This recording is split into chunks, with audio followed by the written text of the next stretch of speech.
এটা এমন গল্প যেখানে সিংহাসনের লড়াই শুধু ক্ষমতার নয়, বেঁচে থাকার যুদ্ধ।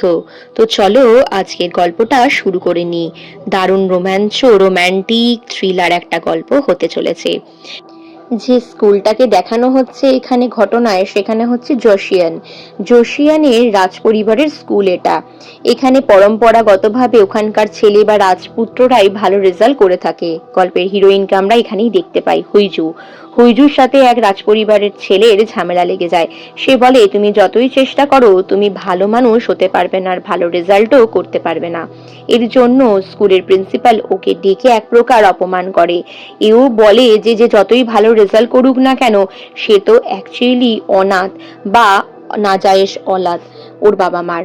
কিন্তু এখানে আমরা দেখতে পাই গল্পে হিরোইন হুইজু কিন্তু ক্যাসেল কোম্পানির সিইও। ও এখানে ভালোভাবে ব্যবসা চালাতো। নিজের কোম্পানি কেন লসে যাচ্ছে, কেন সবকিছু ঠিকঠাক হচ্ছে না, এই সবকিছু নিখুঁতভাবে দেখতো। সেখানেই ওর সেক্রেটারি এই জিয়ংকে দেখতে পাই। জিয়ং এর সাথেও কথা বলতে বলতে যায় যে আমাকে কিছু একটা করতেই হবে, যেভাবেই হোক এই ব্যবসাকে দাঁড় করাতে হবে।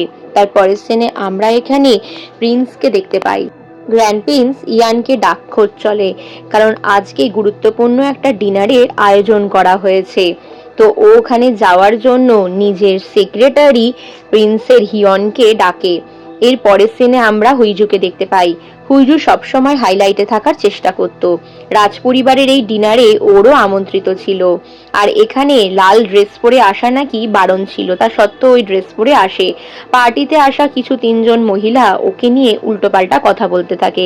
পার্টিতেও দাদাও উপস্থিত ছিল। দাদা বলে, তোমার কোম্পানির থেকে কিন্তু আমার কোম্পানি অনেক বেশি লাভজনকভাবে চলছে, এসব না করে নিজের কাজে মন দাও। এটা বলে হুইজু ওর গলার টাইটা টেনে ধরে। এরপর ডিনারের জন্য ওদেরকে আমন্ত্রণ জানানো হয়, যেখানে দেখা যায় জোসিয়ানের ছোট্ট রাজা লিওনকে, আর পাশে ওর মা রাজমাতা। তারপরের সিনে আমরা দেখি গ্র্যান্ড প্রিন্স ইয়ান ওখানে এন্ট্রি নিচ্ছে। তো রাজার অবর্তমানে যে সমস্ত কাজকর্ম দেখে, সেই কাজগুলোই এখানে ইয়ান করত, কারণ আমাদের ছোট্ট রাজা লিওন খুবই ছোট ছিল। এরপর ডিনারের অনুষ্ঠান খুব সুন্দরভাবে অনুষ্ঠিত হয়। এখানে আমরা দেখতে পারি ছোট্ট রাজাকে ওর মা বিভিন্নভাবে প্রভাবিত করার চেষ্টা করত। এরপর বিভিন্ন অনুষ্ঠানের মধ্যে থেকে সেদিনকার অনুষ্ঠান খুব সুন্দরভাবে অনুষ্ঠিত হয়। সবকিছুর মাঝে হুইজুর সাথে দেখা হয় ওর দাদা অর্থাৎ প্রধানমন্ত্রী জিউং এর সাথে। জিয়ংকে বলে, তোমাকে খুব ভালো লাগছে, আমাকে রেড ড্রেস পরে কেমন লাগছে? ও দাদা বলে, ভালোই লাগছে, তবে রেড ড্রেস পরা যে মানা। এরপর ওর ডাক এলে ও চলে যায়। এই ছেলেটির সাথেও ছোটবেলা থেকেই পড়াশোনা করত। এখানে প্রধানমন্ত্রীকে ইয়ান ডাকে আর ডেকে বলে, আমার বিয়ের আলোচনা করা হচ্ছে, আমাকে বিয়ে করতে হবে। আচ্ছা, আমি বিয়ের পর যদি এখান থেকে চলে যাই আর সব দায়িত্ব ছেড়ে দিই, তাহলে লিওনকে দেখভাল করে তোমাকেই রাখতে হবে, আর তোমাকেই সবকিছু সামলাতে হবে। এরপর ওখান থেকে চলে যায়। এদিকে ইয়ানের সাথে আমরা দেখি হুইজুর দেখা হয়। হুইজু মোবাইলে নেটওয়ার্ক পাচ্ছিল না বলে প্রাসাদের ভেতরে ঢুকে পড়ে। ইয়ান বলে, তুমি এখানে কেন এসেছো? তুমি এখান থেকে চলে যাও, তুমি আমার জুনিয়র হিসেবে তোমাকে আমি মাফ করে দেবো। বলতে বলতেই প্রাসাদে আগুন লেগে যায়। এই ঘটনা আগেও ঘটেছে, যখন ইয়ানের বাবা অর্থাৎ রাজা মারা গেছিল। আর এখানে রাজমাতা এসে সোজা ইয়ানকে চড় মারে, বলে, তুমি আমার ছেলেকেও মারতে চাইছো এই সিংহাসনের জন্য। দুজনের মধ্যে ঝামেলা হয়ে যায়। এরপর হুইজু ফিরে যায়। হুইজু বলে, জানি না, ভেতরে কিছু একটা আগুনে লাগে যাওয়ার ঘটনা ঘটেছে। ইয়ানকে দেখলাম, দেখে খুবই খারাপ লাগলো। তখন বললো, তুমি কি ইয়ানকে ঘৃণা করো? তখনও বললো, না, আমি ইয়ানকে কেন ঘৃণা করব, কারণ স্কুলে যখন আমি প্র্যাকটিস করতাম লুকিয়ে লুকিয়ে, তখন ও একদিন এসেছিল, বলছিল এখানে তো কোনো জুনিয়র ক্লাসের স্টুডেন্টদের আসার নিয়ম নেই। তখন ও বলে 9 গ্রেডে একটা ছেলের কাছে চাবি এসেছিল, আমি জানতে চাই সে চাবি কোথা থেকে পেলো, তাই আমিও এসেছি। আর এখানে প্র্যাকটিস করার জায়গা, কেউ ছোট নিচু রয়্যাল ফ্যামিলি থেকে নয় বলে যে আসতে পারবে না এরকম ব্যাপার নয়। পরের দিন স্কুলেই নিয়ম জারি হয়ে যায় যে এখানে জুনিয়র ক্লাসের স্টুডেন্টরাও প্র্যাকটিস করতে পারবে। তারপরের সিনে আমরা রাজমাতা আর ইয়ানকে দেখতে পাই। রাজমাতা বলে, তোমার কাজের সাথে কোনো মিল নেই, তুমি একটা কথা বলো তো, তুমি কি আমার ছেলেকে মেরে ফেলতে চাইছো? তখন এখানে ইয়ান বলে তুমি এখানে পলিটিক্স করো না। রাজমাতাকেও পরিষ্কারভাবে জানা যায় যে তুমি যেটা করছো সেটা ভুল করছো, আমি কোনো রকম আগুন জ্বালাবার ঘটনা ঘটাইনি। এরপর পাস্টে দেখানো হয় যে যখনই ইয়ান ভালো রেজাল্ট করে আসতো ওর বাবা ওকে বকাবকি করতো আর পাত্তা দিত না, ওর দাদাকেই বেশি ভালোবাসতো। তো এটা যেন একটা অধিকারগত জায়গা হয়ে গেছিল। তো এটা নিয়ে রাজমাতা বলে তোমার দাদা তোমার জন্য অনেক পিছিয়ে ছিল, তোমার জন্য সে কোনোদিন গুরুত্ব পায়নি। পরের সিনে আমরা হুইজুকে দেখতে পাই যেখানে ওর বাবার সামনে বসে রয়েছে। ওর বাবার সাথে ওর একটা খুব একটা ভালো রিলেশন দেখানো হয় না। ওর বৌদি আর দাদা ওকে পিন মেরে মেরে কথা বলতে থাকে আর বলে তোমার জন্য আমরা ছেলে দেখেছি, তোমাকে বিয়ে করতে হবে, এই বিয়েটা করলে আমাদের ব্যবসায় লাভ হবে। তো হুইজু সোজা জানিয়ে দেয় আমি কোনো রকম বিয়ে করতে পারবো না, যা খুশি তোমরা করে নাও। এরপর ইয়ানকেও দেখি, ইয়ানেরও বিয়ের জন্য তোড়জোড় চলছিল, ওকেও বিয়ে করতে বলে। ইয়ানকে বলা হয় যে আমার পছন্দ করা মেয়েকে বিয়ে করতে হবে। এরপর হুইজু বলে যে আমাকে একটা স্ট্রং মানে অপোজিটকে বিয়ে করতে হবে যাতে আমার বাড়ির লোকের আমার উপর চাপ সৃষ্টি আর না হয়। এরপর এটা নিয়ে ওর অ্যাসিস্ট্যান্ট জিয়ং এর সাথে কথা বলতে থাকে। এদিকে আমরা গ্র্যান্ড প্রিন্স ইয়ানকে দেখি, ও এখানে রাজমাতার সহকারীকে জানিয়ে দেয় যে আমি শীঘ্রই বিয়ে করে চলে যাব, ছোট্ট লিওনকে তোমাকেই সামলাতে হবে। তো ওর যে সহকারী ছিল সিয়ং ওন, সে বলে তুমি ওকে চড় মেরেছো সকলের সামনে, ও যদি এখন চলে যায় তাহলে কে কাজ করবে লিওনের হয়ে? তখন ও বলে যে ওরও তো দায়িত্ব আছে, ও বা এটা কি করে করতে পারে। এদিকে হুইজু নিজের কাজের কথা নিয়ে আলোচনা করতে করতে বলে আমাকে এত জিজ্ঞেস করার কি আছে, আমি বিয়ে করতে চাই না, আর বাবা যে সমস্ত ছেলের ছবি পাঠাচ্ছে তাদেরকে আমার একেবারেই পছন্দ নয়। এই সেম বিষয় নিয়ে ইয়ানের সাথে ওরও অ্যাসিস্ট্যান্ট কথা বলতে থাকে। এরপর দেখতে দেখতে ওর একটা ছবি বেরোয় আর হঠাৎই ও বলে আমার মনে হয় আমি লোক পেয়ে গেছি যাকে আমি বিয়ে করব। তো ওর জন্য ফুলের তোড়া পাঠায় আর ওকে বিয়ের জন্য প্রস্তাবও পাঠায়, কিন্তু ও সঙ্গে সঙ্গে না বলে দেয়, বলে তুমি না বলে দিচ্ছ কেন? এরপর হুইজুর প্রস্তাব খারিজ করে দেয় ইয়ান যে ওকে বিয়ে করতে চায় না। তখন বলে ও ক্যাসেল গ্রুপের সিইও আর দেখতেও সুন্দর, ওকে বিয়ে করতে পারো, কিন্তু কিন্তু বারবারই এখানে ইয়ান না বলে দেয়। এরপরে ওর অ্যাসিস্ট্যান্ট বলে তুমি কি জন্য না বলছো, একবার চেষ্টা করো তো দেখতে পারো, আর ওর দ্বিতীয় সন্তান হিয়ন গ্রুপের, তোমার কিন্তু ওখানে লাভই হবে। এরপর শুরু হয় মেল করা। হুইজু ওকে মেল করে, যতবারই মেল করে ততবারই মেলের উত্তর খারিজ করে দেওয়া হয়। এইভাবে বারবার রিজেক্টেড হতেই থাকে হুইজু ইয়ানের কাছে। হুইজিও মনে মনে দৃঢ় প্রতিজ্ঞ হয়ে গেছিল যে আমি ওকে বিয়ে করেই ছাড়বো, কিন্তু যখন ও লেখে যে আমি তোমার জুনিয়র, তোমার সঙ্গে দেখা করতে চাই, তখন ওকে পারমিশন দেওয়া হয় আর ওইখানে জোসিয়ানের রাজমহলে চলে আসে দেখা করতে, যেখানে ইয়ানের সাথে ওর একটা ছোট্ট ডিনারের আয়োজন করা হয়। হুইজু ইচ্ছা করে ওকে প্রভাবিত করার চেষ্টা করে।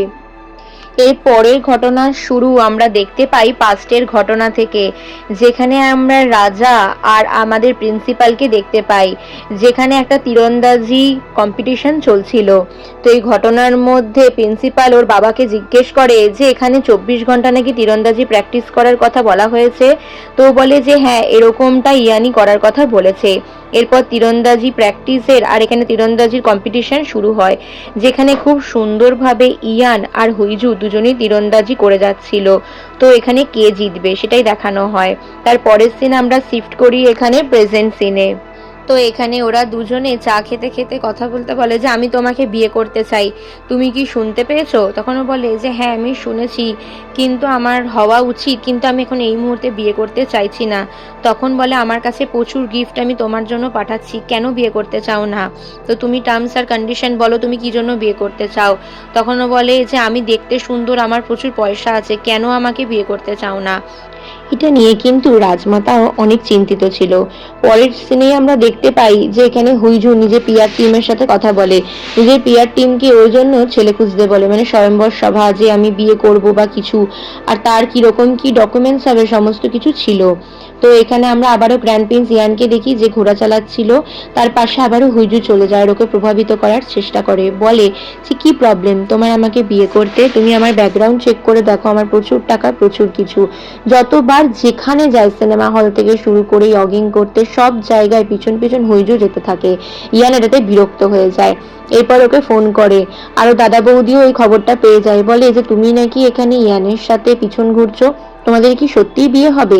এরপর নিজের বাবার দেখা ছেলের সাথে হুইজু দেখা করে আর বলে, আমি একটা নোবেল ফ্যামিলিতে বিয়ে করতে চাই, নিজের দাদাকে মাত দিতে চাই, আমি ওর বিজনেসের সমকক্ষ হতে চাই, ব্যাস এটুকুই।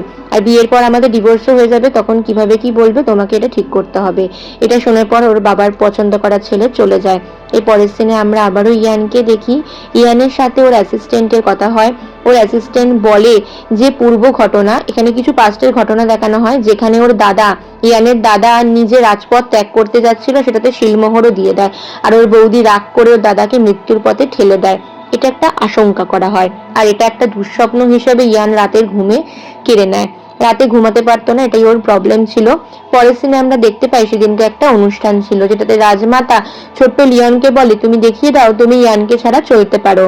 ওই অনুষ্ঠানটা ছিল অ্যাওয়ার্ড শো নিয়ে, যে অ্যাওয়ার্ড শো অনুষ্ঠানে হুইজিও যাবে। হুইজু এখানে বিজেতা, তাই এখানে নিজে ছবি টবি তুলে চলে যায়। আর এখানে ছোট্ট লিওন কিন্তু ভয় পাচ্ছিল, আমাদের ছোট্ট রাজা, যাকে সাপোর্ট করার জন্য গ্র্যান্ড প্রিন্স ইয়ানও চলে যায়। ইয়ানের শরীরটা ভালো ছিল না, তা সত্ত্বেও লিওনকে সাপোর্ট করার জন্য চলে যায়। এরপর যখন হুইজো অ্যাওয়ার্ড নিতে যায়, তখন মাথায় ওকে নিজে ওই হ্যাটটা পরিয়ে দিতে বলে। আর নিজের পিয়ার টিমের জন্য ছবি টবি প্রচুর চলে। এই পরের সিনে আমরা দেখতে পাই মন্ত্রী জিয়ংকে। জিয়ংও এখানে হুইজুর ছবি দেখে খুশি হয়ে যায় আর ওর সাথে দেখা করতে যায়। এরপর লিওন বলে, তুমি আমার সঙ্গে যাবে না কেন? ইয়ান বলে, সেটা সম্ভব নয়।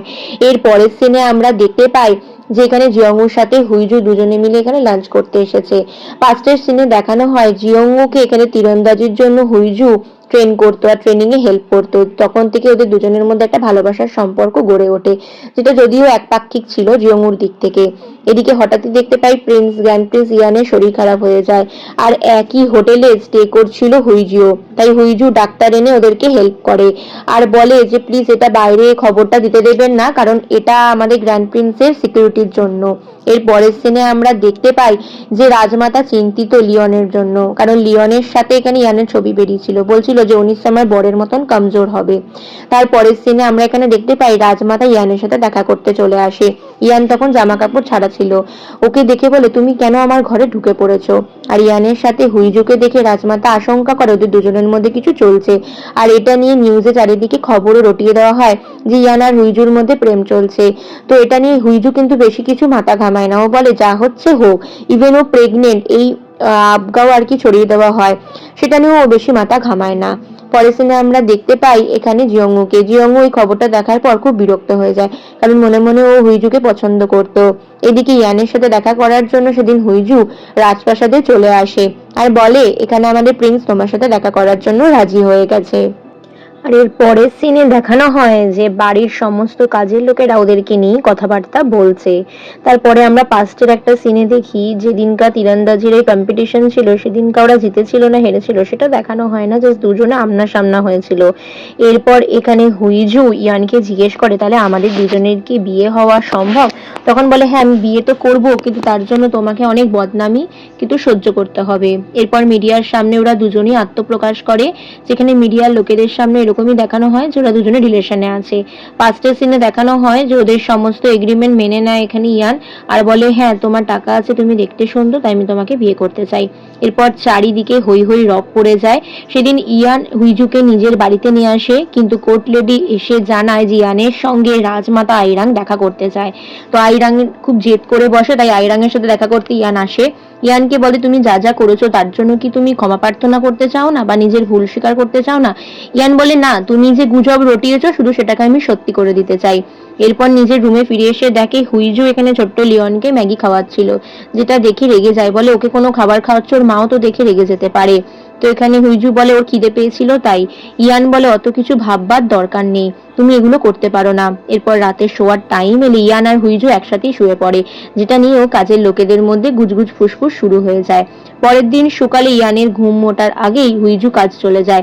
অফিসে ইচ্ছা করে একই ড্রেস পরে যায়, যাতে সবাই দেখে ভাবে যে ওরা একসাথে ছিল।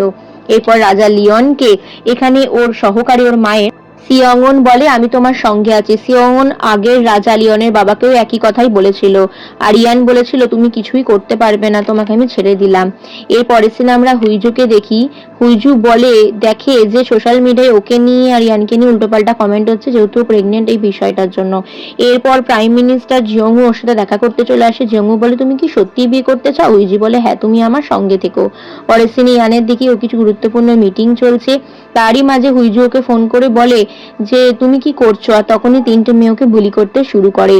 এদিকে দেখা যায় ইয়ানকে ইচ্ছা করে লিওনকে, ছোট লিওনের শরীর খারাপ বলে ওর সমস্ত কাজ চাপিয়ে দেওয়া হয়। এদিকে আমরা দেখতে পাই প্রাইম মিনিস্টার জিয়ংউ এখানে চার্চে পে করতে গেছে। ওর এখানে নিজের মন খারাপ, সেই জন্য পাস্টের কিছু ঘটনায় দেখানো হয় যে সত্যি সত্যি হুইজুকে অনেক পছন্দ করতো। হুইজু নিজের চাবি খুঁজছিল, চাবি নিয়ে চলে যাওয়ার পর ওর দিকে তাকিয়েছিল। পরের পাস্টের সিনে এও দেখানো হয় হুজু ছোটবেলায় অনাথ হিসাবে এখানে বাড়িতে আসে, আর এখানে তাইজুর মাকে বলে যে আমার বাবা হচ্ছে ইনি। তখন থেকে ওর বাবা ওকে ঘৃণা করে। তো তাইজু ভালো রেজাল্ট করলেও এখানে ও সবসময় ভালো কিছু পাওয়ার জন্য বাবার কাছে চাইতো, আর সেখান থেকে ওর বাবার সাথে ওর একটা খারাপ টার্মস শুরু হয়। তো এখানে অ্যাকচুয়ালি দেখতে গেলে দেখানো হয় হুইজিও নিজের পরিবার নিয়ে সুখী নয়। ঠিক সেই মুহূর্তে ওকে ইয়ান ফোন করে বলে তুমি কি ঠিক আছো? ও বলে আমি তোমাকে পরে কল করছি বলে রেখে দেয়। এদিকে প্রাইম মিনিস্টার জিয়ংকেও দেখতে পাই আমরা। ছোটবেলায় দেখানো হয় যখন নিজের মার্কশিট নিয়ে নিজের বাবার কাছে গেছিল, ও হয়তো কিছু চাইতে চায়নি, কিন্তু দাদাকে দিচ্ছে দেখে ও ইচ্ছা করে নিজের অধিকার বুঝে নিয়েছে। এর পরের সিনে দেখানো হয় যে ওর কাছে ইয়ান চলে এসেছে। ইয়ান এসে ওর সাথে স্যান্ডউইচ শেয়ার করে খায় দুজনে মিলে একসাথে, আর বলে জানি না মাথাটা খারাপ হয়ে গেছিল। তার পরের সিনে আমরা এখানে রাজমাতা আইরাংকে দেখতে পাই। আইরাংয়ের এখানে লোকজন সমস্ত ভাবছিল যে কি করছে এরা। এরপর উইজুকে দেখি ও এখানে ইয়ানের বাড়িতে শিফট করেছে, যেখানে ওকে ফুললি সিকিউরিটি দেওয়া হয়েছে। ও এখানে বাড়িতে শিফট করার পর আরো গুজগুজ রটে যায়। এখানে একজন কাজের লোক সর্বদা ওদের উপরে নজর রাখছিল, ওরা কি কথা বলছে না বলছে এইসব। ঠিক তখনই ইয়ানের সেক্রেটারি ইয়ন চলে আসে, বলে তুমি এখানে কি করছো? ওই জুস আমি পৌঁছে দেবো, তুমি এখান থেকে চলে যাও। তারপরের সিনে দেখানো হয় আইরাংকে। ও নিজের কাজের লোককে জিজ্ঞেস করে ওদের মধ্যে কি সত্যি কোনো রিলেশন আছে। এসব নিয়ে সকলের মধ্যেই একটা কিন্তু গুজব রটে যায়।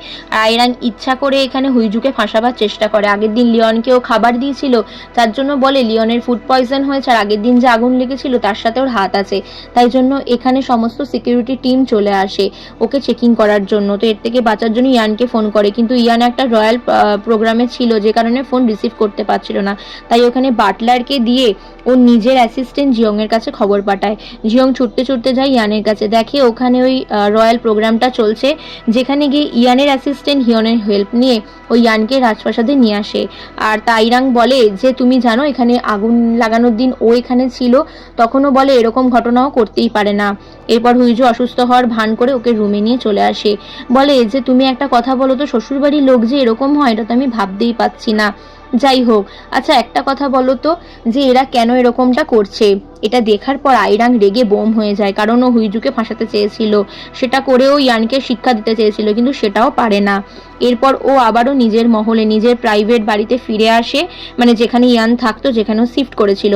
এরপর দুজনে ফোনে কথা বলতে থাকে। ফোনে কথা বলতে বলতে বলে তুমি চিন্তা করো না, আমি তোমার সঙ্গে সবসময় আছি, কিন্তু আমার ঘুম আসছে না, কাজের চাপ আছে। তাই হুজ্জু ওর জন্য চা নিয়ে চলে আসে, বলে আমি এখানে চার কিছু সাপ্লিমেন্ট নিয়ে এসেছি, যেটা খেলে তোমার ঘুম পাবে। লোকের সামনে তো দেখাতে হবে তাই না, যে আমরা সুন্দর একটা কিউট কাপেল। তো এরকম কথা বলতে বলতে হঠাৎই ইয়ান ওকে কিস করে নেয়। ইয়ান বলে পিছনে একজন ক্যামেরায় আমাদের ছবি তুলছে, ইচ্ছা করে আমি কিসটা করলাম যাতে সে আমাদের ছবিটা তুলতে পারে।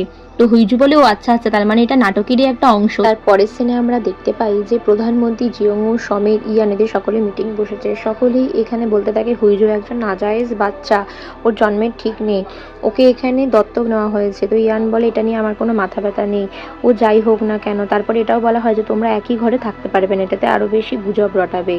এরপর চলে আসে তাইরাং রাজমাতার কাছে, যেখানে ওর সহকারী সেংহম বলে তোমার জন্য এসব ঝামেলা হচ্ছে, তুমি কেন বিয়ের জন্য উস্কাতে গেলে। নিউজ চ্যানেলে এই খবরটাই দেখানো হতে থাকে, আর রিপোর্টারের ব্যাপারে বলা হয় যে এই রিপোর্টার সবসময় সত্যি কথাই বলে।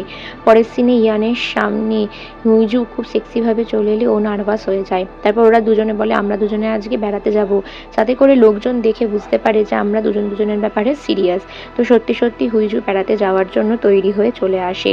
আর ইয়ানও ওকে দেখে খুব এক্সাইটেড হয়ে যায়, ওকে এতটাই সুন্দর লাগছিল তাই বলে তুমি ক্যাজুয়াল ড্রেস পরে আসো ইচ্ছে করে। তারপর ওরা দুজনে একসাথে বেড়াতে যায়, গাড়ির মধ্যে নিজের চুল ঠিক করতে থাকে, যেটা আয়নায় গাড়ির ড্রাইভার বা অ্যাসিস্ট্যান্ট হিয়ন দেখতে থাকে। এরপর ওরা সকলে বেসবল খেলা দেখতে চলে যায়, যেখানে সাপোর্টার হিসাবে হুইজুর দাদা বৌদিও এসেছিল। কিন্তু গ্র্যান্ড প্রিন্স ইয়ান কোনোভাবেই ওই জার্সি পরতে পারে না, সেটা নিয়েই কথা বলছিল।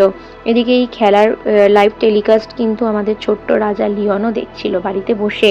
তারপরে এখানে ওরা কানে কানে কথা বলতে থাকে, আর হঠাৎ করেই দর্শকের চোখ ওদের দিকে চলে যায়। প্রাইম মিনিস্টার জিয়ংও ইচ্ছা করে ওকে বলে, চলো আমার সাথে আজকে ডিনার করতে যাবে। তো ইয়ান বলে, আমরা একসাথে এসেছি তাই আলাদা যাব না, সেটা পাবলিকের চোখে খারাপ দেখায়। তাই জন্য হুইজু রাজি হয়ে গিয়ে ইয়ান আর জিয়ংও তিনজনে মিলে একসাথে ডিনার করতে যায়। এরপর পাস্টের একটা ঘটনা দেখানো হয়, যখন ও রাজার পোশাক পরতে যায় তখন ওর বাবা ওকে চড় মেরেছিল। তো আজও তাই ঠিক তেমনটাই হয়। তারপরে এখানে রাজমাতার সাথে ডেকে পাঠায় আর বলে তোমার সাথে কথা বলতে চায়, কারণ কাজের ব্যাপারে কিছু কথা আছে। এরপর নিজের প্রাইভেট ভিলাতে হুইজু চলে আসে আর বলে যে আমাকে ম্যানার্স শেখানো হবে। তখন এখানে বলা হয় যে হ্যাঁ, তোমাকে ম্যানার্স শেখাবে, তুমি রয়্যাল ফ্যামিলি কিভাবে চলে না চলে, তুমি চিন্তা করো না, সব ঠিক হয়ে যাবে। এর পরের সিনে আমরা আবারও হুইজুকে দেখতে পাই, যেখানে ওর অ্যাসিস্ট্যান্টের সাথে কথা বলছিল। ওর অ্যাসিস্ট্যান্ট বলে যে আমি রাতে কি পরবো না পরবো সেটা আমার ব্যাপার, তুমি সব কিছু ঠিক করো। এদিকে ওর দাদা বৌদি ওর জন্য গিফট দেবে বলে রেডি করছিল, আর ওর বৌদি বলে ওকে ভালো মতন তোয়াজ করে ওর বিয়েটা দিয়ে দাও ইয়ানের সাথে, তাহলে ওর কোম্পানি ক্যাসেলও তোমার হয়ে যাবে। তো সেই প্ল্যান মতন ও দাদা বৌদি ওকে অনেক শপিং করায়। রাতের বেলা বাড়ি ফেরার পর ওখানকার কোর্ট লেডি ওকে ম্যানার্স শেখাতে শুরু করে, কিভাবে এখানে রয়্যাল ফ্যামিলিতে হাঁটতে হয়, চলতে হয়, এসব। এদিকে লিওনকে ওর মা বলে যে তুমি আমার কথা শুনে চলবে, তুমি আমার কথা ভাববে। আর এখানে ট্রেনিং করতে করতে হুইজু খুব বিরক্ত হয়ে যায়। তখন গ্র্যান্ড প্রিন্স ইয়ান কি করে, এখানে চেস খেলছিল। প্রাইম মিনিস্টার বলে যে তুমি কি এখানে দেশের ব্যাপারে সিরিয়াস? তখন ইয়ান বলে তুমি জানো আমি চাইলে সমস্ত পাশা বদলে দিতে পারি। তারপরের সিনে আবারও আমরা এখানে কোড লেডিকে দেখি, যেখানে ম্যানার্স শেখাচ্ছিল। কোড লেডি ওকে ম্যানার্স শেখাতে থাকে আর ও বোর হয়ে যায়। এরপর ও ইয়ানকে ফোন করবে ভাবে, কিন্তু ইয়ান তখন ব্যস্ত ছিল। আর এখানে আইরাংয়ের সাথে ওর এখানে মিটিং চলছিল। তারপরে আইরাং একজন মহিলাকে দেখায় আর বলে এই মেয়েটার সাথে আমি তোমার বিয়ে ঠিক করেছি, এটাকে নিয়ে ঝামেলা করার চেষ্টা করো না। তখন কুইন মাদারের কথা বলে যে এই মেয়েটাকে খোঁজ নাও, আর শরীর খারাপ হয়েছে নাকি লিওনের সেটার ব্যাপারে ভালো করে যাঁচ করো। তার পরের সিনে আবারও হুইজুকে ফোন করে, সেটা ওকে ওর ম্যানেজার জানিয়ে দেয়। পরের সিনে আমরা দেখতে পাই স্কুলের ঘটনা, যেখানে ছোট্ট লিওনের হাত থেকে বই পড়ে যায়। তো যেহেতু ও রাজপরিবার থেকে ছিল তাই বাকি ছেলেরা ওর সাথে ছাড়া ছাড়া ভাবে মিশতো। এখানে আমরা দেখি আবারও পরের সিনে হুইজুর এখানে ট্রেনিং চলছে, আর সেখানে ছোট্ট লিওন ওর সাথে দেখা করতে চলে আসে। সকলে মিলে প্রচুর খুশি হয়, সকলে মিলে একটা গেম খেলতে শুরু করে। এদিকে হুইজুর বৌদি বন্ধু মহলে ছড়িয়ে দেয় যে গ্র্যান্ড প্রিন্স ইয়ানের সাথে হুইজুর রিলেশন আর শীঘ্রই বিয়ে হবে, এই বলে সে নিজের নাম কিনতে শুরু করে দেয়। তারপরে সিনে আমরা হুইজুকে দেখি ছোট্ট আমাদের রাজা লিওনের সাথে গেম খেলতে শুরু করে, আর লিওন বলে আমি জিতলে কিন্তু আমার উইশ ফুলফিল করতেই হবে। তো ও যে উইশটা ফুলফিল করার কথা বলে সেটা হচ্ছে ফেরারিতে ওকে চড়াতে হবে। তো এই গাড়িটায় চড়ানো নিয়ে অনেক জোর করতে থাকে, কিন্তু কেউই রাজি হয় না, সকলে বলে এটা ঠিক হবে না। তো অনেক কষ্টে তখন প্রাইম মিনিস্টার বলে আমি তোমাদের পেছন পেছন যাব। তো গাড়িতে চাপার পর হঠাৎই স্পিড নেওয়ার পর গাড়ির ব্রেক আর কাজ করে না, গাড়ির ব্রেক ফেল হয়ে যায়। এখানে হুইজু অনেকভাবে চেষ্টা করে, ছোট্ট লিওনের হাত চেপে ধরে আর গাড়ির সামনে এসে দাঁড়ায়, আর কেউ নয় গ্র্যান্ড প্রিন্স ইয়ান ওদেরকে বাঁচায়। আর এই খবরটা রাজমাতা আইরাং জেনে যায়। জেনে যাওয়ার পর রেগে যায়, প্রাইম মিনিস্টারকে দোষারোপ করতে শুরু করে। সব থেকে আগে দোষারোপ করে হুইজুর ওপরে, যে হুইজু ইচ্ছা করেই এটা করেছিল, কি করে গাড়ি এখানে ব্রেক ফেল হতে পারে। তো প্রাইম মিনিস্টার বলে এই ব্যাপারটা আমরা ভালো করে যাঁচ করব যাতে কিছু না হয়। তারপরের সিনে আমরা দেখতে পারি যে এখানে প্রাইম মিনিস্টারও চিন্তিত ছিল হুইজুর শরীর খারাপ নিয়ে। তো হুইজুর তখন অবধি জ্ঞান ফেরেনি। ছোট্ট রাজা লিওন গিয়ে বলে যে আঙ্কেলকে দেখতে চাই, আঙ্কেল ঠিক আছে তো? আঙ্কেল বাঁচাতে গিয়ে আঙ্কেলের হাত ভেঙে গেছে, সত্যি সত্যি এখানে অপারেশন হয়েছিল গ্র্যান্ড প্রিন্সের। এটা শোনার পর হুইজুও খুব চিন্তিত হয়ে গেছিল। ছুট্টি ইয়ানের কাছে গিয়ে বলে যে তোমার এত পাকামো করার কি দরকার ছিল। এই খবরটা ওর বাবার কাছ অবধিও পৌঁছায়। তো এর পরের সিনে আমরা দেখতে পাই ওকে হসপিটাল থেকে ডিসচার্জ করে দেওয়া হয়। আর তখন ওর বাবার কথা জিজ্ঞেস করে যে বাবা কি কিছু আমার ব্যাপারে বলেনি? তখন বলে না, বাবা কিছুই বলেনি। এটা জানার চেষ্টা করে যে গাড়িটা ব্রেক ফেল করলো কি করে। এটা নিয়ে কিন্তু প্রাইম মিনিস্টারেরও সন্দেহ ঘোরতর হচ্ছিল। তার পরের সিনে আমরা দেখতে পাই যে এখানে প্রাইম মিনিস্টার সাথে দেখা করতে আসে আর বলে তুমি কি ওকে সত্যিই বিয়ে করতে চাও? কারণ আড়াল থেকে ওর কথাও শুনে নিয়েছিল যে বিয়েটা করেও ডিভোর্স করে দেবে। এদিকে এদিকে প্রাইম মিনিস্টার ইয়ানের সাথে দেখা করতে আসে, একান্তে আলাপ করতে থাকে। কি কথা হয় সেটা দেখানো হয় না। গাড়িতে যেতে যেতে ওর কাছে ফোন আসে যে ইয়ান নাকি আদেশ দিয়েছে ওকে বাড়িতে ফিরে যেতে। ওর পার্সোনাল যে সমস্ত কাজের লোকরা বা বাটলাররা থাকে তারা বলে তোমাকে ফিরে যেতে হবে সব জিনিস ফিরিয়ে দিয়ে। তো এটা কেন করা হয় হুইজু বুঝতে পারে না। ইয়ানের মাথায় কিছু একটা চলছিল। পরের দিন সকাল হতেই ও এখানে চলে আসে। রাজমাতা আইরাং ওর সাথে কথা বলতে চায়। সঙ্গে আয়রান বলে এই বিয়েটা ভেঙে দাও। তো ইয়ান সেটাই করে। ইয়ান বিয়েটা ভেঙে দেয় আর বলে তুমি সবসময় নিয়ম ভাঙো আর কথা শুনে চলো না, তাই জন্য এই বিয়ে আমি ভেঙে দিচ্ছি। এবার এটা নিয়ে হুইজুর বাড়িতে একটা হুলুস থুলুস কাণ্ড পড়ে যায়। ওর বাবা উল্টোপাল্টা কথা বলে যে তুমি একজন বিজনেস ওম্যান, তোমাকে জাস্ট ইয়ান ইউজ করছে। ওর তো এখানে ক্রাউনের প্রতিও কোনো লোভ নেই, ওর নিজের কোনো ডিগনিটি নেই, আর ও নিজে কি চায় ও নিজেই জানে না। এরপর ইয়ানের কাছে কিছু বলতে গেলে হুজুর ব্যাপারে বলে যে একজন খুনির ব্যাপারে কেন এত কথা বলছো। আসলে ইয়ান বিয়েটা ভেঙে দিয়েছিল, ওর মাও অ্যাক্সিডেন্টে এভাবেই মারা গেছিল, আর রাতে ঘুম আসে না ওর এইসব কারণে। তাহলে ও চায় না যে হুইজু ওর সাথে জড়িয়ে কোনো রকম বিপদে পড়ুক, সেই কারণে তাই জন্য ওকে প্রাইম মিনিস্টার জিয়ং বলেছিল যে ওকে অনেক দূরে পাঠিয়ে দাও। ও এখানে থাকলে এই রাজবাড়ির মধ্যে থাকলে প্রবলেমে আরও ফেসে যাবে। তো রাজমাতা এটাতে অনেক খুশি হয় বিয়ে ভেঙে যাওয়ার কথা শুনে। আইরাং খুব খুশি হয়ে হাসতে থাকে, কিন্তু হুইজুর মনটা ভেঙে যায়। এরপর হুইজুর কাছে কিছু ড্রেস আর আদেশ আসে, কারণ আয়রান এখানে জানায় যে ইয়ানকে ওকে এখানে একটা মিটিং ছিল ওদের সমস্ত বিজনেস ওম্যানদের নিয়ে, সেখানে ওকে আদেশ দেওয়া হয় যে ও যেন এই মহলে আসার আয়োজিত অনুষ্ঠানে অংশগ্রহণ করে। কিন্তু হুইজুর ইগোতে লাগে। হুইজু বলে আমি কেন যাব, বাবা ঠিকই বলে, এরকম অচেনা কাউকে হুটহাট করে বিশ্বাস করা উচিত নয়, আমি একজন ব্যবসায়ী মহিলা হিসেবে কি করে করলাম। এবার ইয়ানেরও রাগ হয়। ইয়ান বলে ও কি বুঝতে পারছে না আমি ওকে ডাকছি, এই প্রোগ্রামটা ওকে অ্যাটেন্ড করতেই হবে। তো এটার পর ওকে মেসেজ করে ইয়ান লেখে যে সামনাসামনি হও, সামনাসামনি হয়ে কথা বলবো। এরপর ইয়ান ওকে বলে যে তুমি কি বুঝতে পারছো না আমি তোমাকে বাঁচাবার জন্য এটা করছি। তখন হুইজু বলে তুমি কি বোকা না গাধা, আমরা দুজনে এবার থেকে ফেস করব, যারা তোমাকে অ্যাটাক করার বা এখানে ক্ষতি করার চেষ্টা করছে আমরা দুজনে মিলে তাদেরকে অ্যাটাক করব। তখন ইয়ান বলে তুমি কখনো ঝুঁকতে শেখোনি বলো। হুইজু বলে না, যে অন্যায় করে তার ওপরে তো একদমই নয়। এরপর সিসিটিভিতে ওর কোম্পানির লোকের একজন লোককে দেখতে পায় যারা ওই কার অ্যাক্সিডেন্টের সাথে জড়িত ছিল। ও দাদাকে জিজ্ঞেস করে তোমাকে যেটা করতে বলেছিলাম তুমি কি সেটা করেছো। এদিকে প্রাইম মিনিস্টার ও ডিভোর্সের ব্যাপারটা জেনে যায়। সেদিন হাসপাতালে এটা নিয়েই কথা হচ্ছিল। প্রাইম মিনিস্টার ইভেন ওকে বলে যে তুমি আমাকে বিয়ে করো কিন্তু ইয়ানকে করো না, কারণ তোমার বিপদ হবে। তো এখানে হুইজু মানা করে দেয়। তার পরের সিনে এখানে ইয়ান বলে যে তুমি তার মানে কোনোভাবেই পিছোপা হবে না তাই তো। হুইজু বলে আমার তোমাকে কষ্ট দেওয়ার কোনো ইচ্ছা নেই, কিন্তু ঠিক আছে আমি যেটা করেছি হয়তো অন্যায়, হয়তো ছোট্ট রাজার লিওনের হয়তো প্রবলেম হতো, কিন্তু এই মুহূর্তে আমি কোনো অনুষ্ঠানে যেতে পারবো না। তো ইয়ানের খুব খারাপ লাগে। ওই অনুষ্ঠানটা না যাওয়ার জন্য বারবার করে নিজের অ্যাসিস্ট্যান্ট হিয়নকে পাঠায়। হিয়ন আবারও চিঠিপত্র আর কিছু ড্রেস দিয়ে যায়, বলে এইগুলো ওই অনুষ্ঠানে পরে যাওয়ার জন্য বলেছে। তো তখন ও হাসতে শুরু করে, বলে এখানে কি মজা না সার্কাস হচ্ছে, একবার আমাকে তাড়িয়ে দিচ্ছে বলছে বিয়ে হবে না, আরেকবার এইসব হচ্ছে। এরপরও রাজমাতা আইরাঙের মুখটা মনে পড়লেই মাথাটা গরম হয়ে যাচ্ছে। এরপর রাস্তায় ওর সাথে ইয়ান দেখা করতে চায়। ইয়ান ওর পিছন পিছন গেলে বলে তুমি কি চাইছো, তুমি এগিয়ে যাচ্ছ কেন। তখনও বলে আমি জানি না, তবে এই সম্পর্কটা এগিয়ে যাক এটাই চাই। আইরাঙের এখানে অর্ডার মতন এখানে অবশ্যই হুইজুকে যেতে হবে, যেহেতু রাজমাতার আদেশ সেই হিসাবে। এরপর ওদের দুজনের মধ্যে কথাবার্তা হয়। সমস্ত নিউজ চ্যানেল আজ ওদের দিকেই তাক লাগিয়ে রয়েছে। এই খবরটাও দাদাদের কাছেও পৌঁছে যায়। আবারও সমস্ত বিজনেস ওমেনদেরকে নিয়ে একটা পার্টির আয়োজন হয়, যেখানে রাজমাতার ব্যাপারে উল্টো কথা বলা হচ্ছিল। ওইখানে সমস্ত নিয়ম ভেঙে ওই ড্রেস না পরে নিজের মতন কোট প্যান্ট পরে ঢোকে। সেটা দেখে রাজমাতা বলে তুমি জানো না এখানকার নিয়ম কানুন কি। এরপর সমস্ত বিজনেস ওমেনদেরকে নিয়ে প্যালেস ঘুরতে শুরু করে, কিন্তু হুইজুর গরমে কষ্ট হতে শুরু হয়। আর ঠিক সেই সময় উল্টো দিক থেকে ইয়ানও আসছিল। ইয়ান বলে তুমি আমার হাতটা ধরো চলো। এরপর দুজনের হাতটা ধরে এগিয়ে যায়। আইরাং বুঝতে পারে যে এদের মধ্যে যে বিয়েটা ভেঙে গেছিল সেটা আবারও সবকিছু ঠিক হয়ে গেছে। রাগে গজগজ করতে থাকে আর চলতে থাকে। তখনও বলে তোমার ওর দিকে তাকাবার দরকার নেই, আমরা যেটা করার সেটাই করব। দুজনে ডিটারমাইন হয়ে হাঁটতে শুরু করে। এখানে ফ্ল্যাশব্যাকে দেখানো হয় যে ওরা খুব সুন্দরভাবে রেডি হচ্ছে, কারণ সেদিন একটা বল অনুষ্ঠানের আর কি আয়োজন করা হয়েছে। আর ইয়ান ইয়ান খুব উতলা হয়ে যাচ্ছিল।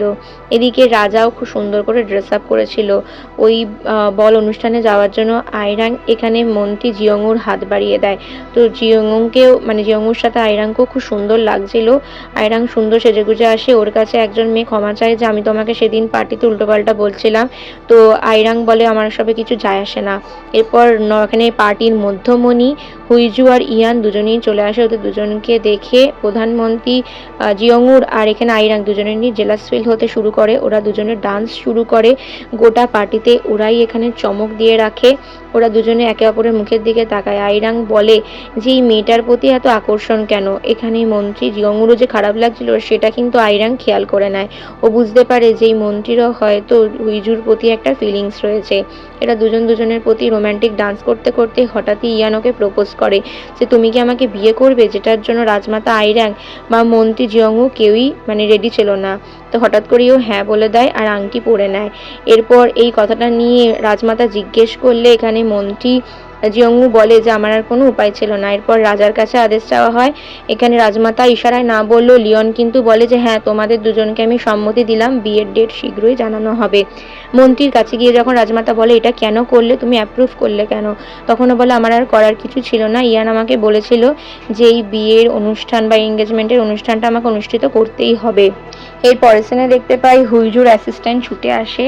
আর এখানে কিন্তু খুবই হুইজু এক্সাইটেড ছিল। হুইজু বলে আমার এই আংটিটা খুব পছন্দ হয়েছে, তুমি সত্যি আমাকে আংটিটা দিলে। এরপর বলে ডান্স করতে শুরু করে। ও বলে তোমরা দুজনে ডান্স করো। আর রাজমাতা কি বলতে চাইছে দেখো। রাজমাতা বলে এটা কিন্তু ঠিক করলে না, খেলা এবার কিন্তু টক করে হবে। ইয়ান বলে যে খেলা তুমি শুরু করেছো সেই খেলা আমি এবার শেষ করব, এর বেশি কিছু আমি করছি না। আর প্রধানমন্ত্রীর সাথে এখানে হুইজুও ডান্স করতে শুরু করে। এখানে ফ্ল্যাশব্যাকে দেখানো হয় যে জিয়ংউ এখানে সত্যি সত্যি ওকে খুব ভালোবাসতো। একবার লিফটেও ফেঁসে গেছিল, তো যে কারণে ওর দেরি হয়ে যায়। তো জিয়ংউকে ওর বাড়ির লোকও খুব বিশ্বাস করতো। হুইজু বলে তুমি বাড়িতে বললে আমাকে অবশ্যই বিশ্বাস করবে। এরপর ওরা একে অপরের দিকে হাঁ করে চেয়ে থাকতে লাগে আর বলে যে যা করছো ভেবে করছো তো। ও বলে হ্যাঁ। এরপর ইয়ান হাতের আংটিটা দেখিয়ে বলে কেমন পছন্দ হয়েছে, আমার মা কোনোদিনই আংটিটা পরতো না। হুইজু বলে আমি ছোট থেকেই তোমার মায়ের হাতেই আংটি দেখেছি, আমার খুব পছন্দ হয়েছে। তবে এই আংটিটাকে আমি রাখবো বা ডিভোর্সের পরও কি আমার কাছে রাখার অনুমতি তুমি দেবে? ইয়ান বলে যে হ্যাঁ তুমি এটা রাখতে পারো, তোমার যেমনটা মনে হয়, বলে ওর চুলটা ঠিক করে দেয়। এর পরের সিনে আমরা এখানে দুজনেরই সেক্রেটারিকে দেখতে পাই, যেখানে জিয়ং আর হিয়ন দুজনের মধ্যে একটা চক্কর আস্তে আস্তে স্টার্ট হচ্ছিল। পরের সিনেও দাদা বৌদিকে দেখি ওরা খুব খুশি হয়ে যায়, কারণ ওরা মন থেকে চায় ইয়ানের সাথে বিয়েটা হয়ে যাক। বিয়ে হলেই ক্যাসেল বিউটির মালিক এখানেও দাদা হয়ে যাবে তার জন্য। এর পরের সিনে আমরা আবারও আইরাং এর সহকারী সিয়ংকে দেখতে পাই। সিয়ংর সাথে আলোচনা করতে থাকে, বলে যে এসব কি হচ্ছে, এই মেয়েটা কেন বিয়ে করছে। তখনও বলে তুমি জানো সেদিন রাত্রে আমি কেন বিয়ে ভেঙে দিতে চাইছিলাম। ওর দাদা এখানে রাজা হিসেবে সমস্ত কিছু অধিকার এখানে ইয়ানকে দিয়ে দিচ্ছিল, আর যেটা আমি সহ্য করতে পারি না, তাই জন্য আমি আগুন লাগিয়ে দিয়েছিলাম। তো এখানে সিয়ংও আর কি দেখা যায় যে কোনোভাবেই যে আইরাং যে অন্যায়গুলো করেছে সব কিছুকেই সাপোর্ট করেছে। এর পরের সিনে ওর বাবাকে দেখানো হয়। ওর বাবা এখানে বুঝতে পারছিল না যে হুইজু কি করতে চাইছিল। এরপরও দাদা বৌদি ওর সাথে গল্প করে, দুজনে ওর আংটি দেখতে থাকে আর বলে যে আমরা তোর বিয়ে নিয়ে খুবই এক্সাইটেড। ওর বৌদি বলে হ্যাঁ আমি তো খুবই, আমার বন্ধু মহলে তোদের চর্চাই চলছে। এরপরও বলে যে বাবা তোদের সাথে দেখা করতে চায় আর গাড়ির ওই লোকটার কথা জানতে চায়, যে গাড়ির যে অ্যাক্সিডেন্ট করিয়েছে সেই লোকটা নাকি মারা গেছে। এটা শুনেও খুব রেগেও যায়। পরের সিনে এখানে নিউজে অনেক রিপোর্ট বেরোতে থাকে।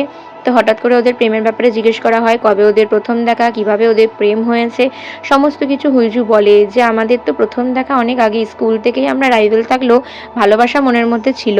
এগুলো পড়ে ইয়ান খুবই আপ্লুত হয়ে যায়। আর হুইজু আবারও প্রাইভেট ভ্যালিতে আর কি ফিরে আসার পরে ওরা সকলে খুব খুশি হয়ে যায়। একজন মেয়ে ছিল যে অ্যাকচুয়ালি রিপোর্টার ছিল, ওদেরকে দূর থেকে নজরে রাখতো। তো এর পরের সিনে আমরা দেখতে পাই ফ্ল্যাশব্যাকে দেখানো হয় যে এই মেয়েটি অ্যাকচুয়ালি নিউজ রিপোর্টার, তাই জন্য ওদের সমস্ত খবর নিউজ চ্যানেলে লিক হতো। তো সবকিছু দেখার পরও হুইজু আর ইয়ান বলে মেয়েটা এখন আছে থাক, ও যা ইচ্ছা তাই করুক, পরে আমরা ওকে দেখে নেবো। পরের সিনে আমরা প্রাইম মিনিস্টার জিয়ংকে দেখতে পাই আর ইয়ানকেও দেখতে পাই। এখানে ইয়ান কিন্তু একটু জেলাসি ফিল হচ্ছিল যখন ওরা একসাথে লাঞ্চ করতে গেছিল। সেখানে ওদের দুজনের সেক্রেটারি ওদের আসার অপেক্ষা করছিল। ওরা আবারও ভিলাতে ফিরে আসে, আর এখানে ওদের শেয়ার মার্কেট সবকিছু ঠিকঠাক চলছিল। তো প্রাইম মিনিস্টার চা খেতে গিয়ে ওর গায়ে চা পড়ে গেলে সেটা মুছে দিতে গেলে ইয়ান একটু একটু জেলাসি ফিল করে, আর বলে যে ও কিন্তু রাজরানী হতে চাচ্ছে, তো তোমার ওকে বিয়ে ঠিকঠাক ভাবে করা উচিত। এরপরে দাদা বৌদি চলে যায়, সেখানে ওই মেয়েটি এসে আবারও বড় বড় কথা বলতে গেল। ওর বৌদি মুখের ওপর জবাব দিয়ে যায় যে আমি একটা নোবেল ফ্যামিলির মেয়ে, আর আমার ননদেরও শীঘ্রই রাজপরিবারে বিয়ে হচ্ছে, তো আমার সাথে ভেবেচিন্তে কথা বলো। এরপর ইয়ান বলে তুমি কি কিছুই বোঝো না, তুমি কি মানে মাথায় কিছুই নেই, তুমি একজন বিজনেস ওম্যান, এটা তো জানো। তখন একটা কথাই শুধু হুইজু বলে যে তুমি সবকিছুতে আমার পাশে থাকবে তাহলেই হবে, বাকি সবকিছু আমি সামলে নেব। আর আমাদের দুজনের মধ্যে ম্যাটার দুজনের মধ্যেই থাকবে, চলো আমরা দুজনে মিলে কিছু এগ্রিমেন্ট করি। ঠিক এগ্রিমেন্ট করতে যাবে ওই মুহূর্তে এখানে রাজমাতা আইরাং চলে আসে। আইরাং বলে তোমাদেরকে আগে যা বলেছি সেসব নিয়ে কিছু মনে করো না, আজ রাতে ডিনার তোমরা আমার সাথেই করবে। এদিকে অ্যাসিস্ট্যান্ট হিয়ন আর জিয়ং দুজনে একসাথে ডিনার করতে যায়। এদের দুজনের মধ্যেও হালকা হালকা একটা ভালোবাসার উৎপত্তি হচ্ছিল। তো সেদিন রাতে রাজমাতা আইরাং এর সাথে ডিনার করতে যায় ইয়ান আর হুইজু।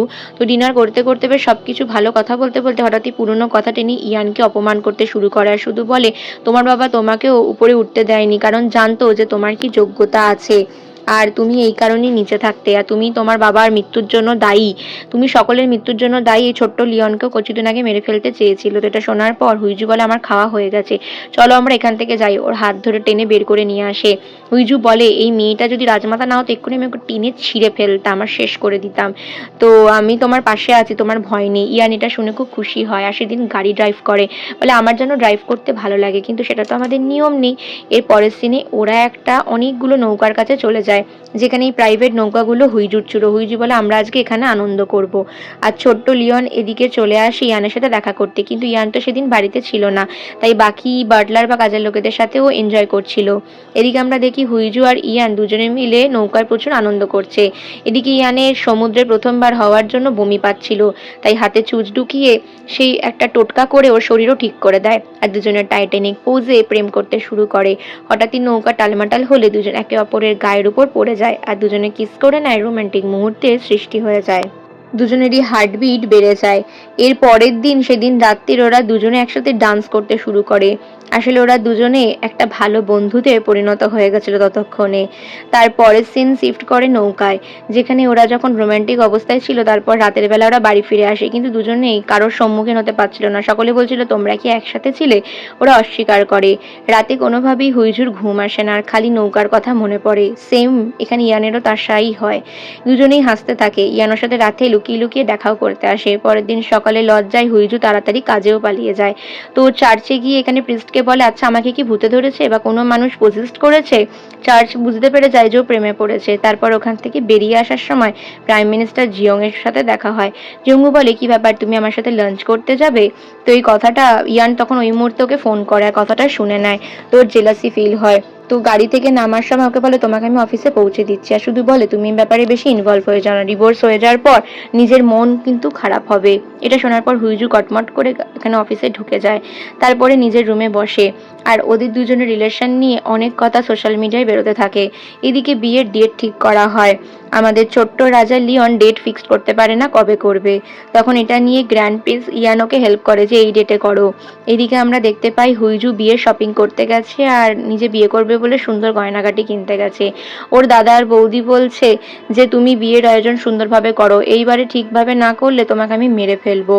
এর পরের সিনেও দেখতে পারে যে এখানে তাইজু হুইজুর বিয়ে হয়ে যাওয়ার পর কোম্পানি টেক ওভার করে নেবে সে ব্যাপারেই লিখেছে।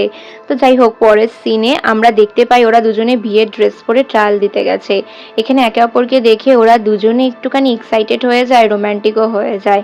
তো ড্রেস পরা দেখে ইয়ানোর সামনে আসে আর বলে এই ড্রেস পরেই তোমাকে বিয়ে করতে হবে। তখন ও বলে যে প্রপোজাল সেরিমনি বিয়ে এগুলো এত এত অকেশন কিভাবে কি করব। এদিকে আমরা দেখতে পাই যে রাজা এখানে হুইজুর বাড়িতে সুন্দর গিফট বা তত্ত্ব পাঠিয়েছে, বিয়ের আগে যেটা পাঠাতে হয়, নিজের হাতে চিঠি লিখে। ওর বাবা এই ব্যাপারে এক্সাইটেড থাকে, আর ওর বাবা আজকে প্রথমবারের মতন ওর সাথে দেখা করবে। এটা নিয়ে কিন্তু ইয়ানের থেকে বেশি হুইজুর টেনশন হতে শুরু করে।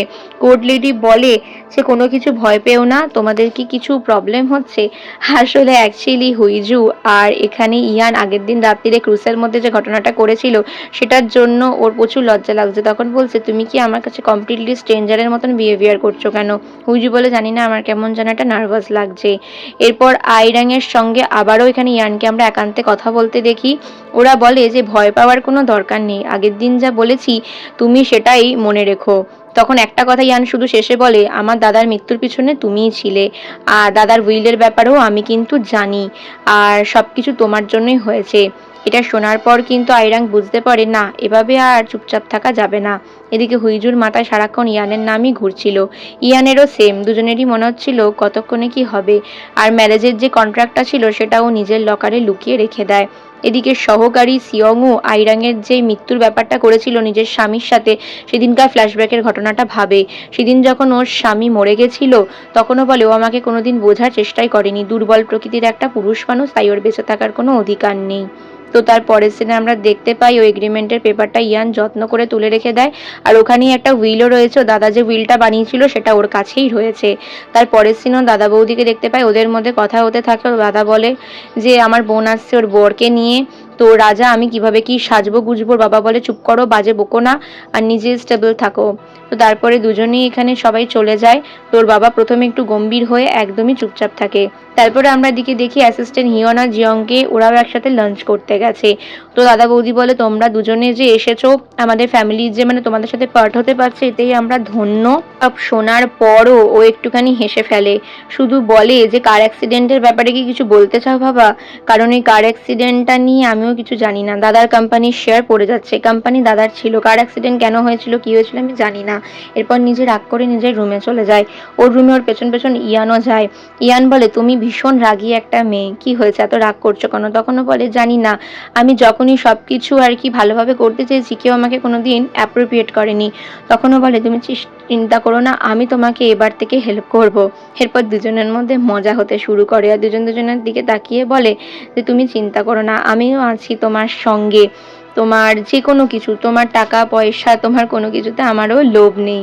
তো এরপর একে অপরের দিকে তাকিয়ে থাকে। হুইজু একটু অন্যমনস্ক হয়ে থাকে। ঠিক সেই মুহূর্তে প্রাইম মিনিস্টার ওকে ফোন করে। ওর হাতটা জাস্ট চেপে ধরতে যাচ্ছিল, আর ঠিক সেই মুহূর্তে এরপর দুজনে হাসতে থাকে। তার পরের সিনে বলে যে আমিও একটু দুঃখী দুঃখী তোমাকে ছেড়ে যেতে হচ্ছে বলে। তারপর দুজনে মিটমিট করে হাসে।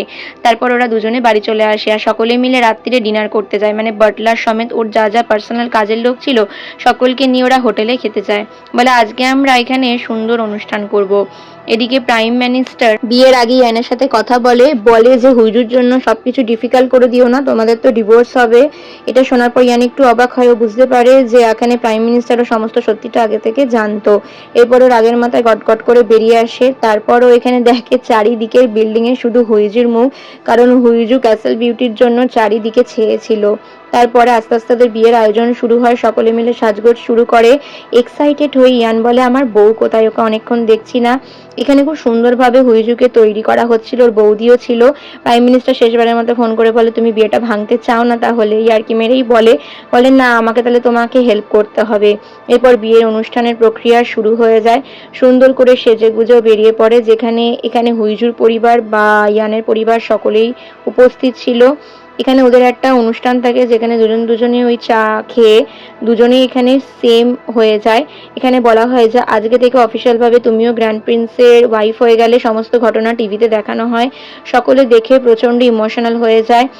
প্রধানমন্ত্রী মানে ইয়ংও দেখছিল আর হাত কড়মড় করছিল, যেটা রিয়াকশনটা এখানে রাজমাতা আইরাং দেখে নেয় আর বুঝতে পারে যে জ্বলন ওর নয়, জ্বলন আরো একজনেরও হচ্ছে। এরপর বিয়ের অনুষ্ঠানের শেষে রাজমাতার সামনে ওরা দুজনে এসে উপস্থিত হয়। তো দুজনে আসতে গিয়ে হঠাৎ করে হোঁচট খায় এখানে হুইজু। তারপর দুজনের সামনে এসে মাথা নিচু করে প্রণাম করতে যাবে রাজমাতাকে, হঠাৎই এখানে হুইজু অজ্ঞান হয়ে যায়। আর ও অজ্ঞান হওয়ার সঙ্গে সঙ্গে ইয়ান বলে, কেউ গায়ে হাত লাগাবে না, আমি সঙ্গে সঙ্গে আমার সেক্রেটারিকে ডাকছি। কেউ হাত লাগানোর আগেই এখানে ইয়ানের সেক্রেটারি হিয়ন চলে আসে, ওকে হাসপাতালে ভর্তি করা হয়। আর এখানে জিয়ংও বুঝতে পারে না কি হয়, এখানে ওকে হাসপাতালে নিয়ে যাওয়া হয়। ও বুঝতেই পারে যে ওর জলের সাথে কিছু একটা মেশানো ছিল, যার জন্য শরীর খারাপ হয়ে যায়। এর জন্য আগের দিন রাত্রিরে যারা ছিল সকলকে ডাকা হয়। এদিকে রাগের বশে ইয়ানকে একটা থাপ্পড় মেরে বসে ওর বাবা। তো ইয়ানকে মারার জন্য সকল অ্যাসিস্ট্যান্ট বা ক্যাবিনেটের এরা চলে এলে ইয়ান বলে, ঠিক আছে, একজন বাবা হিসেবে সে এটা করতেই পারে। প্রাইম মিনিস্টার জিয়ংও প্রচণ্ড রেগে যায়, তার থেকে বেশি রেগে যায় ইয়ান। বলে এখানে আমি বুঝতে পারছি না, তবে যে বা যারা এর সাথে রয়েছে তাকে আমি ইনভেস্টিগেট করেই ছাড়বো। এই ঘটনাটা ইয়ানকে জানানো হয়। ইয়ান এই কথাটা প্রাইম মিনিস্টারকে জানায়। প্রাইম মিনিস্টার আইরাংকে বলে, আর এই ঘটনাটা সকলে সর্বসমক্ষে জানানোর সঙ্গে সঙ্গে চারিদিকে মানে বিচ্ছিরিভাবে খবরটা ভাইরাল হয়ে যায়। এরপর সমস্ত কাজের লোকদের একে একে ডেকে জিজ্ঞাসাবাদ করা হয় আগের দিন রাত্রে কি খেয়েছিল বা কি করেছিল। এবার যে মেয়েটাই সন্দেহভাজনভাবে সারাক্ষণ ওদের উপর নজর রাখছিল সে কোনোভাবেই ইনভলভ। এরপর এখানে ফার্স্টের সিনে দেখানো হয় যে ওকে যখন ওর বাবাও চড় মেরেছিল তার কারণ ছিল। ও এখানে খুবভাবে এখানে ঠাকুরের কাছে প্রে করে, আর তখন হুইজুর জ্ঞান ফিরে এলে ছুটতে গিয়েও হুইজুকে ইয়ান জড়িয়ে ধরার কাঁদতে থাকে যে তুমি ঠিক আছো, আমি একটুর জন্য খুব খুব ভয় পেয়ে গেছিলাম। এটা দেখার পর হুইজুর খুব ভালো লাগে যে কেউ ওর জন্য সত্যি সত্যি চিন্তা করে। ওখানে প্রাইম মিনিস্টার জিয়ংও উপস্থিত হয়। জিয়ংও বলে যে আমরা এখানে খোঁজ করছি কে এই ঘটনার সাথে ইনভলভ আছে। জিয়ংও বলে যে তোমাকে আমি এই জন্য বলেছিলাম এইসব ঘটনায় ইনভলভ হয় না। এটা শোনার পর হুইজু রেগে যায়, বলে এখন এইসব কথা ছাড়ো। তারপরে জিজ্ঞাসাবাদ করা হয় একের পর একজনকে যে কি কিভাবে ঘটেছে। এরপর ইয়ান আসে শেষমেশ কিছুর ওপিনিয়ন দেয়। তো এটা শোনার পর হুইজু হঠাৎই মনে পড়ে যায় যে জলটা অ্যাকচুয়ালি ইয়ানের জন্য রাখা হয়েছিল, মানে ইয়ানকে মেরে ফেলার জন্য। তো এখানে সিকিউরিটিরা ওকে আটকে দেয়, বলে না এখন এই মুহূর্তে যেতে পারবে না, কারণ ইয়ান পুলিশের কাছেও জিজ্ঞাসাবাদ করছে। এদিকে রাজমাতা আইরাংকে দেখি মনের সুখে ও এখানে পিয়ানো বাজাচ্ছিল। হঠাৎই ওর খবর আসে যে ওই জলটা অ্যাকচুয়ালি হুইজু খেয়েছিল আর ও ভালোও আছে, এখন সুস্থ হয়ে গেছে। প্রধানমন্ত্রীর হাতে কিছু ফাইল এসে পৌঁছায়, সেগুলো কিসের এই মুহূর্তে দেখানো হয় না। এরপর ইয়ানের সাথে দেখা হয়। ইয়ান ওর সামনে এসে বলে কিছু কি জানতে পারলে? তখন ইয়ান রাগে গটগট করে হাঁটতে শুরু করে। হুইজু দেখে সময় পেরিয়ে যাচ্ছে। এরপরও ইয়ানের সাথে কথা বলে, ইয়ানকে বলে তোমাকে আমার কিছু বলার আছে। ইয়ান বলে হ্যাঁ আমি জানি। এরপরও দাদা বৌদি সকলের সাথে দেখা করতে আসে হাসপাতালে। ওকে সেদিনকার একটু হলেও ছিল, এবার ওকে বলছিল তোমাকে আরো সুন্দর লাগছে। তো এটা দেখার পর হুইজু হেসে বলে না আমাকে সুন্দর লাগতে পারে না, আমি অসুস্থ, আমাকে যেন অসুস্থই দেখানো হয়। আরও রিপোর্টারদের সামনে যা অসুস্থ ছিল তার থেকে আরো বেশি বেশি করে নাটক দেখাতে শুরু করে। আর এই খবর পাবলিশড হওয়ার পর থেকে ওদের শেয়ার মার্কেটের দর আরো বেড়ে যায়।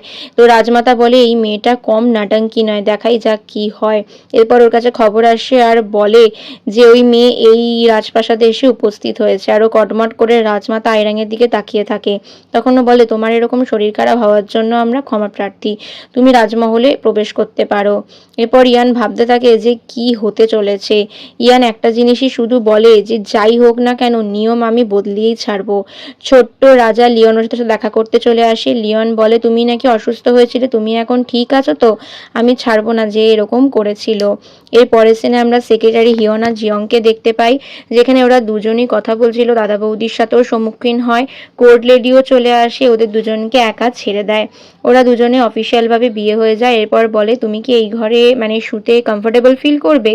তো এটা শোনার পর হুইজু বলে যে হ্যাঁ আমার কোনো অসুবিধা নেই। তখনও বলে ঠিক আছে, আসলে আমি খুব ভয় পেয়ে গেছিলাম তখন তোমার এরকম হয়েছিল। আসলে বলে তুমি এরকম কি করে বলছো, মারা তো তোমাকে চেষ্টা করা হচ্ছিল, তুমি কি গাধা? তখন ইয়ান বলে না আমি গাধা নই, আমি তোমাকে প্রোটেক্ট করতে চাই, তোমাকে ভালো দেখতে চাই, তোমার ক্ষতি করতে চাইনি বলেই তো বিয়ে ভেঙে দিয়েছিলাম। এটা শোনার পর বলে তুমি আমার জন্য এত কিছু করছো, নিজের জন্য ভাবো? তখনও বলে হ্যাঁ ভেবেছি তো, আমাদের বিয়ে নিয়ে ভেবেছি। এই খবরটা রাজমাতা আইরাঙের কান অব্দি যায়। হঠাৎ করেই ওদের বিয়ের কন্ট্রাক্টের কথাটা কান অব্দি পৌঁছায়। আর এই কথাটা রাজমাতা সঙ্গে সঙ্গে সহকারী সিয়ংনকে জানিয়ে দেয় যে এরপর কি করা উচিত। সিয়ংন বলে আপনার যেটা বলবেন সেটাই হবে। প্রাইম মিনিস্টার জিয়ংও এখানে দেখতে পায় একটা বিষের বোতলের ছবি, যে বিষটা নাকি এখানে খাওয়ানো হয়েছিল, একটু বেশি খেয়ে ফেললেই হয়তো এখানে মৃত্যু পর্যন্ত হতে পারত। এরপর রাত হয়ে যায়। রাতের বেলা ইয়ান এখানে চলে আসে, খুবই সেক্সি ভাবে ওর সামনে চলে আসে হুইজুর। হুইজুর এক্সাইটেড হয়ে যায়, সাথে নার্ভাসও। এরপর সেখানে সিয়ং আর জিয়ন দুজনেই আসতে থাকে হাঁটতে। বলে জানি না এদের দুজনের মধ্যে গল্প হতে চলে। বলে আমিও এখানে অবহেলিত, তুমিও অবহেলিত, চলো আমরা একসাথে যাই। এখানে হঠাৎ করে জিয়ন কিন্তু ওর প্রতি একটা ফিলিংস অনুভব করে। ওরা দুজনে একই সাথে শুয়ে পড়ে, শুধু বলে তোমার কি ঘুম আসছে না, চলো আমার কাছে এসো। এরপর নিজের হাতের ওপর হুইজুকে শুইয়ে ঘুম পাড়াবার চেষ্টা করে। হুইজু একটু একটু নার্ভাস হয়, ওর দিকে হাঁ করে চেয়ে থাকে আর ওকে হালকা করে কিস করে বলে এবার থেকে তুমি নিজের কথাও ভেবো, আমি তোমার জন্য ভরিড। এরপর ওকে জড়িয়ে ধরে বলে, তুমি আছো তো, আমার চিন্তা কি, বলে ওকে জড়িয়ে ধরে শুয়ে পড়ে। তো পরের দিন এখানে সকালে দেখানো হয় ঘুম ভাঙে। তার পরের দিন সকালে ওদের এখানে একটা সাংবাদিক সম্মেলন ছিল, যেটার জন্য ওরা দুজনে যাওয়ার জন্য প্রিপেয়ার হচ্ছিল। আর এখানে ওদের সেক্রেটারি দুজনে সোয়াইপ করে নেয়। এখানে ইয়ানেরটা হুইজুর কাছে চলে যায়, হুইজুরটা ইয়ানের কাছে। ওরা দুজনেই এখানে প্রিপেয়ার হচ্ছিল, এক্সাইটেড ছিল, সাংবাদিক সম্মেলন। দুজনের মনে একটা ভয় তো ছিল, বিশেষত ইয়ানের হুইজুকে নিয়ে। এরপর প্রাইম মিনিস্টার একটা জিনিস জানতে পারে যে ওদের দুজনের এই যে ডিভোর্সের ব্যাপারটা, সেটা সোশ্যাল মিডিয়ায় চলে এসেছে। ওরা সাংবাদিক সম্মেলন করতে দুজনেই চলে আসে। দুজনেই এখানে খুব সুন্দরভাবে এক্সাইটেড দেখাচ্ছিল, খুশিও দেখাচ্ছিল। ওরা রিপোর্টারদের কাছে হাত নেড়ে নেড়ে হাই করছিল। এরপর দুজনে মিলে একসাথে হাত ধরে ভেতরে প্রবেশ করে। আর সেখানে ওদেরকে দেখানো হয় যে ওরা দুজনে গল্প করছে আর দুজনকেই বলা হচ্ছে। খবরটা পাওয়া মাত্রই এদিকে কিন্তু প্রাইম মিনিস্টাররাও আসতে শুরু করে। কলেজের স্টুডেন্টদের মাঝেই হঠাৎই ওরা চলে আসে। আর এসে ওখানে রিপোর্টাররাও এসে হাজির হয়।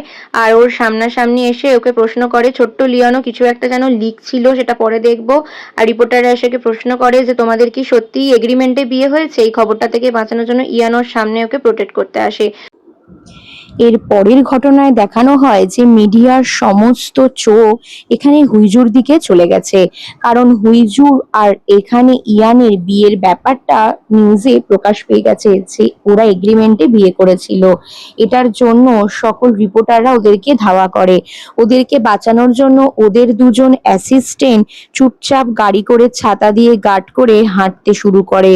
আর তাইরাং মুচকে মুচকে হাসতে থাকে। এরপর আমরা প্রধানমন্ত্রী জিয়ংউকে দেখতে পাই। জিয়ংউ ওদের দুজনকে বলে, তোমাদের দুজনকে মনে হয় আলাদা থাকতে হবে। এরপর ওরা জিজ্ঞেস করে, আমাদের এই বিয়ের ব্যাপারটা প্রকাশ পেলো কিভাবে, এটা তো শুধু তুমি জানতে। জিয়ংউ বলে, তুমি বিশ্বাস করো, এটা আমি বলিনি, তবে এটা যখন প্রকাশ পেয়ে গেছে তাহলে তোমাকে তোমার পথ ত্যাগ করতে হবে। লোকের এটাই আর্জি, মানে ইয়ানকে নিজের দায়িত্ব সব ছেড়ে দিতে হবে। এদিকে হুইজুর বাড়িতেই এখানে সব খবর দেখতে থাকে ওরা নিউজে। আর ওরাও প্রচুর টেনশন করতে থাকে। এখানে যখন হুইজু নিজের ব্যাপারে খবরগুলো শুনতে পারে যে মহলে ও যাওয়ার পরই আগুন লেগেছিল আর নিজের স্বার্থের জন্য ইয়ানকে বিয়ে করেছিল, তখন ওর মনটা অনেক ভেঙে যায়। ও বলে, এসব কিভাবে হলো। ঠিক সেই মুহূর্তে রাজমাতা আইরাং এখানে মন্ত্রী জিয়ংকে ডেকে পাঠায়। আর আইরাং মুচকে মুচকে হাসছিল। আইরাং বলে, তোমাদের দুজনকে আমি এখানে ডেকে পাঠালাম, তোমাদের দুজনের সাথে আমার একটু কথা রয়েছে। এরপর বলে, তোমরা নিশ্চয়ই শুনতে পেয়েছো কাউন্সিল বোর্ড বসবে, তোমাদের দুজনের এখানে বিচার হবে। এরপর সবকিছু খারাপ হচ্ছে দেখে হুইজু ইয়ানকে জড়িয়ে ধরে। আর ইয়ানও ওর মাথায় হাত বুলাতে শুরু করে। এর পরের সিনে আমরা দুজনের অ্যাসিস্ট্যান্টকে দেখতে পাই। নিউজ চ্যানেলরা তখনও শান্ত হয়নি। এদিকে আমরা দেখি মন্ত্রী জিয়ংউর কাছে ইয়ান দেখা করতে আসে আর ওকে বলে, তুমি আমাকে প্রোটেস্ট করো, এটা কি তোমার কাজ নয়? জিয়ংউ বলে, আমি আগে ক্রাউন প্রিন্সকে রক্ষা করব, কারণ রাজ্যের প্রতি আর ক্রাউনের প্রতি আমার দায়িত্ব আগে। এরপর ফ্ল্যাশব্যাকে দেখানো হয় হুইজুকে যে বিষ দেওয়া হয়েছিল ওই ব্যাপারটা নিয়ে ইয়ান কথা তোলে। হ্যাঁ, এখানে জিয়ংও জানতো যে হুইজুকে বিষ দেওয়ার পিছনে আইরাং ওর বাবার হাত ছিল। তো এটা নিয়ে ও আইরাং এর কাছে গিয়ে বলে, তুমি ভেবে দেখো কি হবে, কারণ ইয়ান কিন্তু অলরেডি জেনে গেছে যে তোমার বাবা এই কাজের সঙ্গে কিন্তু যুক্ত, তাহলে কি হতে পারে।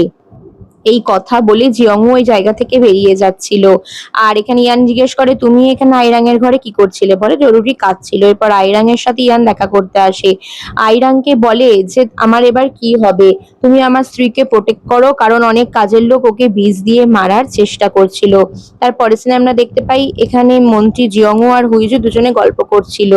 আইরাং এটা নিয়েই ভাবে যে সত্যি কি ওকে বিষ দিয়ে মারার চেষ্টা করা হচ্ছিল। এখানে এটা নিয়ে ওর বাবার সাথেও কথা বলতে চায়। বাবাকে বলে, এটা কি, হুইজুকে এখানে বিয়ের দিন বিষ দেওয়া হয়েছিল, সেটার পিছনে নাকি তোমারই কাজের লোককে দিয়ে করিয়েছিলে, এরকমটা কেন করছো? ওর বাবা বলে, সবকিছু আমি ক্রাউনের জন্য করছি আর তোর জন্য করছি, তুই বুঝতে পারছিস না, তুই আর তোর ছেলেকে প্রোটেক্ট করার জন্য করছি। এদিকে আমরা দেখতে পাই মন্ত্রী জিয়ংও নিজের কাজে দৃঢ় প্রতিজ্ঞ থাকে। ওকে কিন্তু কন্টিনিউ এখানে হুইজু আইরাং দুজনেই ফোন করতে থাকে, ও কারোর ফোনই রিসিভ করে না। এরপর ফ্ল্যাশব্যাকে কয়েকদিন আগের ঘটনা দেখানো হয়, যেখানে ওর বাবার মেমোরিয়ালের কাছে যখন দাঁড়িয়েছিল আইরাং দেখা করতে আসে আর বলে, তোমাকে একটা কাগজ দেখাই, এই দেখো, এটা হচ্ছে এগ্রিমেন্টের কাগজ ওদের বিয়ের। তুমি বুঝতে পারছো তো, মিডিয়া এই খবরটা যদি জেনে যায় তাহলে ওদের দুজনের নামে কি প্রকার বদনাম হয়ে যাবে। আমি জানি তুমি হুইজুকে পাওয়ার জন্য সবকিছু করতে পারো, এবার দেখো তুমি কি করবে। জিয়ংউকে এই কথাটা বলে আইরাং চলে যায়। আর আইরাং নিজের হাতের কথা বলে দেওয়ার পর এখানে জিয়ংও নিজের তাবিজটাকে শক্ত করে চেপে ধরে। এদিকে ইয়াং বারবার করে সেদিনকার প্রেজেন্ট ঘটনা আমরা দেখতে পাই। জিয়ংউকে বলে যে তুমি এখানে কি বলতে চাইছো। জিয়ংউ বলে তোমাকে নিজের পথ ছাড়তে হবে, তাতেই কিন্তু জনতা শান্ত হবে, কারণ এই বিয়েটা একটা স্বার্থের জন্য হয়েছিল। এদিকে আইরং যা থা কথা হুইজুকেও শোনাতে থাকে। হুইজুর মনটা ভেঙে যায়। হুইজুকে বলে তুমি স্বার্থের জন্য করেছো। হুইজু বলে তোমাকে একটা কথা বলি, আমি হেরে যাওয়ার জন্য আসিনি। আর এরপর আইরাং মুচকে মুচকে হাসতে থাকে। এরপর ওখান থেকে বেরিয়ে যায়।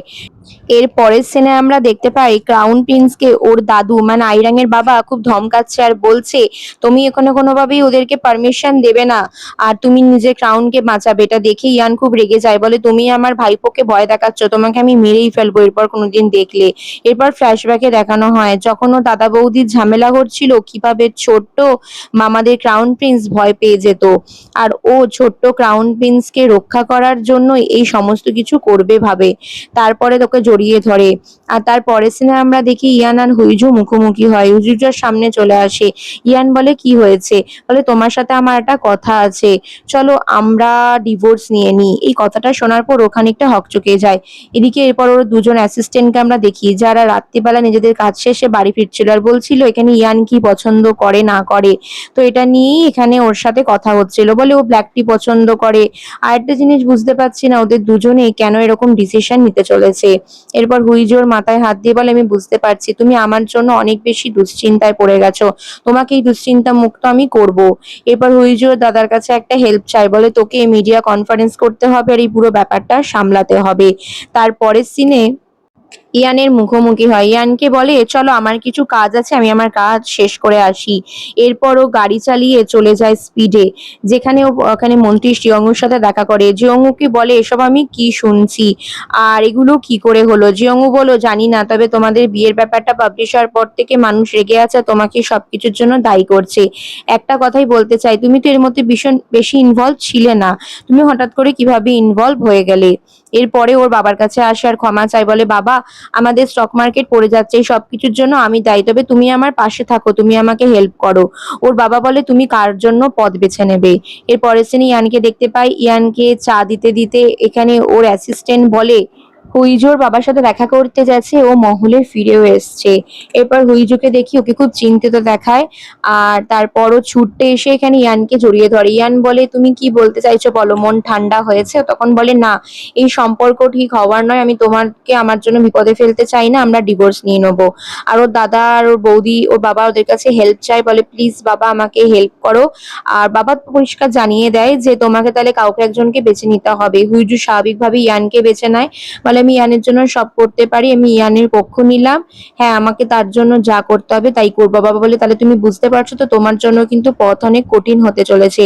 ও তখন কান্নায় ভেঙে পড়ে।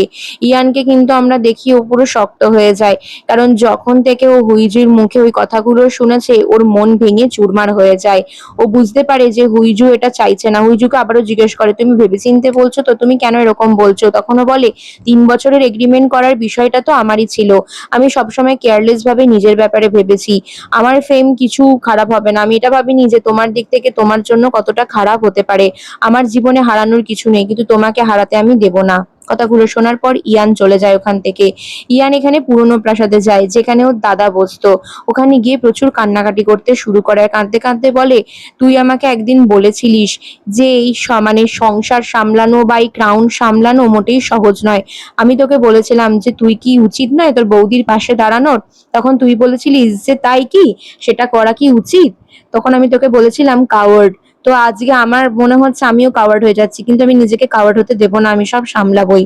পরের দিন নিজের কাজ করতে দেখা যায় ইয়ানকে। সেখানে হুইজু আসে। হুইজু বলে তুমি কি সবকিছুর জন্য প্রিপেয়ার, আজকে কাউন্সিল বোর্ড বসবে। এদিকে ওদের দুজন অ্যাসিস্ট্যান্ট কথা বলা শুরু করে যে কি জন্য এখানে হুইজু ডিভোর্সের কথাটা বলে। এটা শোনার পর জিয়ংকে এখানে বলে অ্যাসিস্ট্যান্ট ইয়ন যে আসলে আগের দিন প্রচুর চিন্তিত ছিল। এরপর কাউন্সিল মিটিং এ এসে হুইজু সব দায় নিজের ঘাড়ে নিয়ে নেয়। এখানে মন্ত্রী জিয়ংউর দিকে তাকিয়ে বলে তোমরা তো জানোই আমার জন্য এসব হয়েছে।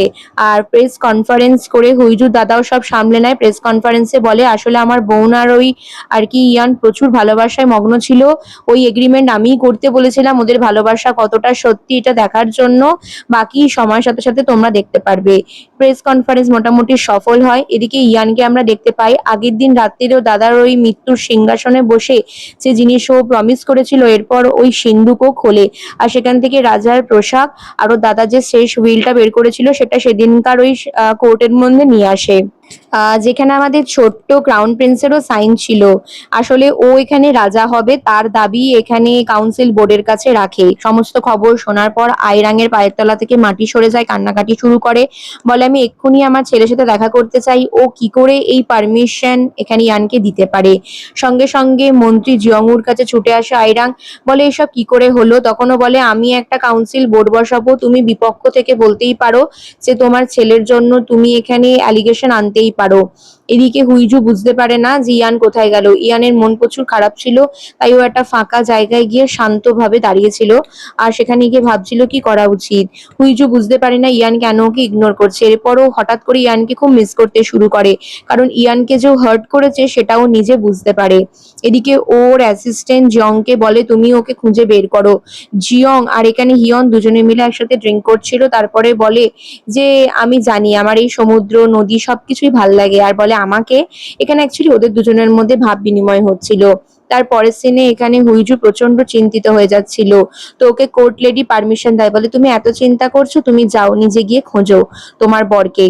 তারপর ও নিজের গাড়ি স্টার্ট করে আর ওর বরকে লেখে যে আমি সব ঠিক আছি, আমি তোমার কাছে যাচ্ছি। এরপর ছুটে গিয়ে ওকে জড়িয়ে ধরে আর বলে আমি তোমাকে পছন্দ করি। ইয়ান বলে তুমি বারবার নিজের ফিলিংস চেঞ্জ করবে না তো? বলে ওকে কিস করে নেয়। তখন ইয়ানকেও বলে তুমি ভালো মতন জানো আমিও তোমাকে পছন্দ করি। এরপর দুজন দুজনকে কিস করতে শুরু করে আর দুজনের মধ্যে একটা ভালোবাসার সম্পর্কের সৃষ্টি হয়। পরের দিন সকাল হয়ে যায়, এখানে হুইজু স্বাভাবিকভাবে ভয় পেয়ে যায়, বলে কি হতে চলেছে। ইয়ান বলে তুমি চিন্তা করো না। তখনও বলে হঠাৎ করে তুমি ডিসিশন নিলেই বা কেন? তখন ওকে সবটা বলে যে আগের দিন রাত্রিরে আমি আমার ভাইপোর কাছে গেছিলাম আর তারপর ওই সিন্দুক নিয়ে আসি। সিন্দুক থেকে যেটা বের হয় সেটা অভাবনীয় ছিল। সেখানে আমার দাদার বহু বছর আগেই করে যাওয়া উইল ছিল, আর ওই উইলেও পরিষ্কার লিখে গেছিল যে ওর পরে আমি রাজা হব। কিন্তু আইরাং মানে রাজমাতা কোনোদিনই এটা মেনে নিতে পারেনি, তার জন্য এত ষড়যন্ত্র করে গেছে। এরপর হুইজুকে জড়িয়ে ধরে বলে যাই হয়ে যাক না কেন এবার থেকে আমি তোমার সঙ্গে থাকবই। এরপর এখানে ইয়ানের সাথে স্বাভাবিকভাবে রাজমাতা আইরঙের তর্কাতর্কি সিচুয়েশন শুরু হয়ে যায়। ও বলে তুমি এটা ঠিক করনি। যখন আমি স্কুলে পড়তাম আমার বাবাই রাজপরিবারে বিয়ে ঠিক করে, কিন্তু স্কুল থেকে আমি তোমাকে পছন্দ করতাম। তুমি এটা মনে মনে জানতে, তোমার দাদাকে আমি বিয়ে করতে চাইনি, ও একটা কাভার্ড ছিল। আমার সাথে আবারও কেন অন্যায় করা হলো? এরপর রাজমাতা আইরাং কিন্তু ভেঙে পড়ে, বাবাকে বলে সবকিছু শেষ। আর বাবা বলে আমি শেষ হতে দেবো না, তুই চুপচাপ দেখতে থাক কাউন্সিলে এবার কি হয়। আর এই কাজে মন্ত্রী জিয়ং কোনোভাবে কিন্তু ইনভলভ ছিল, ওকে এর মধ্যে রাজমাতা আইরাং এর বাবা ইউজ করে। এরপর হুইজু আর এখানে মোটামুটি ইয়ানের মধ্যে সবকিছু ঠিক হয়ে যায়। ক্রাউন প্রিন্স প্রচুর কান্নাকাটি করতে থাকে, কারণ ও ভয় পেয়ে যায়, ও ভাবে ওর মা হয়তো ওকে বকাবকি করবে। আইরাং নিজের ভুল বুঝতে পারে যে ও এতদিন ধরে অকারণে একটা ছোট বাচ্চার উপর প্রেশার ক্রিয়েট করেছে। এদিকে মন্ত্রী জিয়ংও হার মানবার নয়, ও এখানে হঠাৎ করে আইরাংকে ফোন ঘোরায়। আইরাং কিন্তু নিজে গিল্ট ফিলিং করছিল, ও বুঝতে পারছিল না কি করা উচিত। এদিকে ঝুইঝু করে নিজের অ্যাসিস্ট্যান্টের সাথে কথা বলে, দাদাকে ফোন করে, বলে সবকিছু ঠিক হয়ে গেছে। দাদাও বলে হ্যাঁ আমার মিটিংও ঠিকঠাক হয়েছে। ঠিক সেই মুহূর্তে হঠাৎ করে ও বাড়ি থেকে বেরোচ্ছিল বাবার সাথে দেখা করতে যাবে, আর মহলে আবারও আগুন লাগার ঘটনা ঘটে যায়। হুইজু জানতে পারে ইয়ান ভেতরে রয়েছে, ও কোনো কিছু না ভেবে ছুটতে ওই আগুন লাগা মহলের ভেতর ঢুকে যায়। এখানে ইয়ান ইয়ান করে চিৎকার করে দিয়ে দেখে ইয়ান অজ্ঞান হয়ে গেছে, ওকে জাস্ট এক ঝলক দেখেই তারপরেও চিৎকার করতে থাকে আমাকে কেউ বাঁচায় বলে। আইরাং এর কাছে খবর যায় যে মহলে আগুন লেগেছে আর সুস্থভাবে এখানে ইয়ানকে উদ্ধার করা সম্ভব হয়। এরপর জিয়ংকে বলে যে এই ঘটনা কে ঘটিয়েছে ভালো করে এখানে খোঁজ নাও, কারণ আমি কিন্তু তাকে ছাড়বো না বারবার এই মহলে আগুন লাগার ঘটনা ঘটাতে। এখানে আমরা ফ্ল্যাশব্যাকে দেখতে পাই জিয়ং কিছুদিন ধরে ইয়ানের এখানে অ্যাসিস্ট্যান্ট হয়েছিল, কিন্তু ইয়ানকে রক্ষা করতে না পারায় ও হিয়নের কাছে থ্যাংক ইউ বলে, কারণ হিয়নই এখানে ইয়ানকে বের করে এনেছিল আগুন থেকে। সব থেকে বড় ব্যাপার হচ্ছে হুইজু এবার ডেসপারেট হয়ে গেছিল, কারণ ও বারবার ভেবেছিল যে ইয়ান ওকে বারবার প্রোটেক্ট করে সব রকম ঝামেলা থেকে বাঁচায়, তাহলে এবার ওর সময় এসেছে, ওকে ইয়ানের পাশে দাঁড়াতে হবে। এদিকে জিয়ংও সমস্ত নিউজগুলো দেখতে থাকে আর এটাই বলতে থাকে যে এবার খেলা কিন্তু ঘুরতে চলেছে। এবার আইরাং চলে আসো তো দেখা করতে।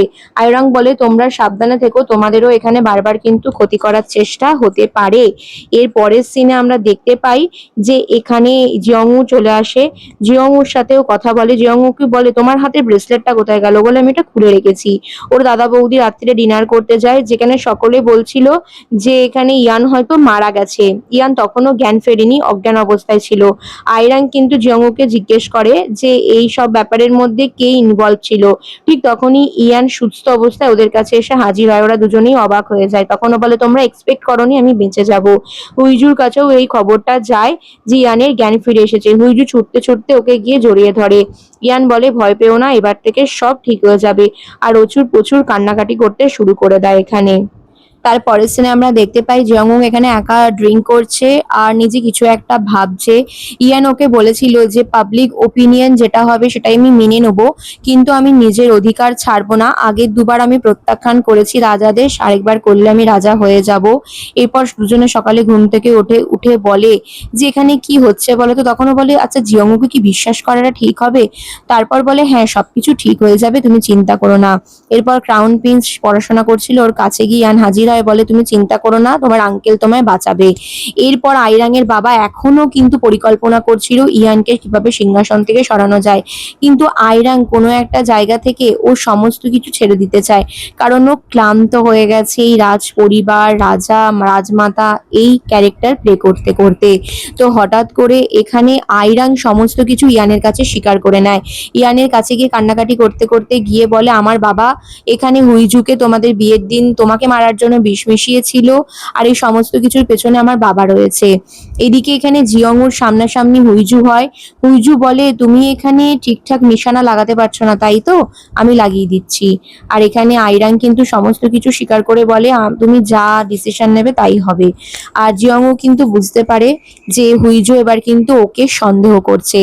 তো সেদিন রাত্রিরেও ফিরে আসে, ফিরে আসার পর দেখে যে অনেকদিন পর ইয়ান এখানে ড্রিঙ্ক করছে। ইয়ান বলে যে আমার খুব ভালো লাগছে, আমার পাশে তুমি আছো আর সবকিছু আছে। হুইজু বলে হ্যাঁ তুমিও সবকিছু খুব সুন্দরভাবে সামলেছো। তো দেখতে দেখতে পরের দিন হয়ে যায়। এরপর জিয়ংকু বলে তোমার এত আসতে দেরি হলো কেন? তখনও বলে যে সবকিছুর পেছনে কে আছে। তখন আইরাং কান্নাকাটি করতে করতে বলে আমার বাবা রয়েছে, আমার বাবা আমাকে রক্ষা করার জন্য সব করেছিল, তোমার যা যা করতে হয় তুমি করো।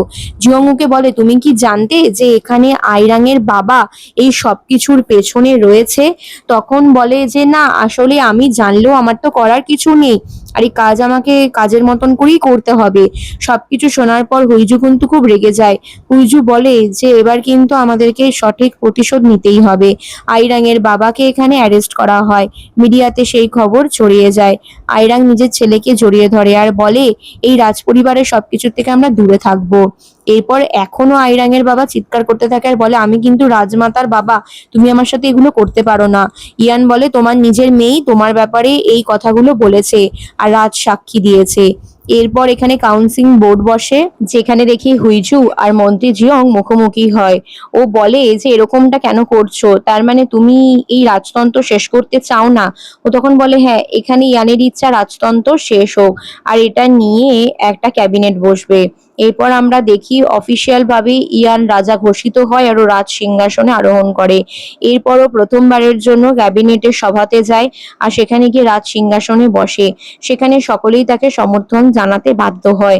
এর পরের সিনে আমরা দেখি যে জিয়ং মানে ওর অ্যাসিস্ট্যান্ট আর হিয়ন দুজনে কথা বলছে। আগের দিন রাত্রিরেও বলেছিল যে তুমি রাজা হিসেবে খুব ভালো কাজ করছো। তখনও বলে তোমাকে একটা কথা বলি, আমি রাজতন্ত্র রাজমুকুট চিরতরের জন্য বিলোপ করে দেবো, এই রাজতন্ত্র আর থাকবে না। তুমি কি আমাকে সমর্থন করবে? হুইজু বলে আমি সব দিনই তোমার পাশে আছি, তাতে তুমি যেই হও না কেন।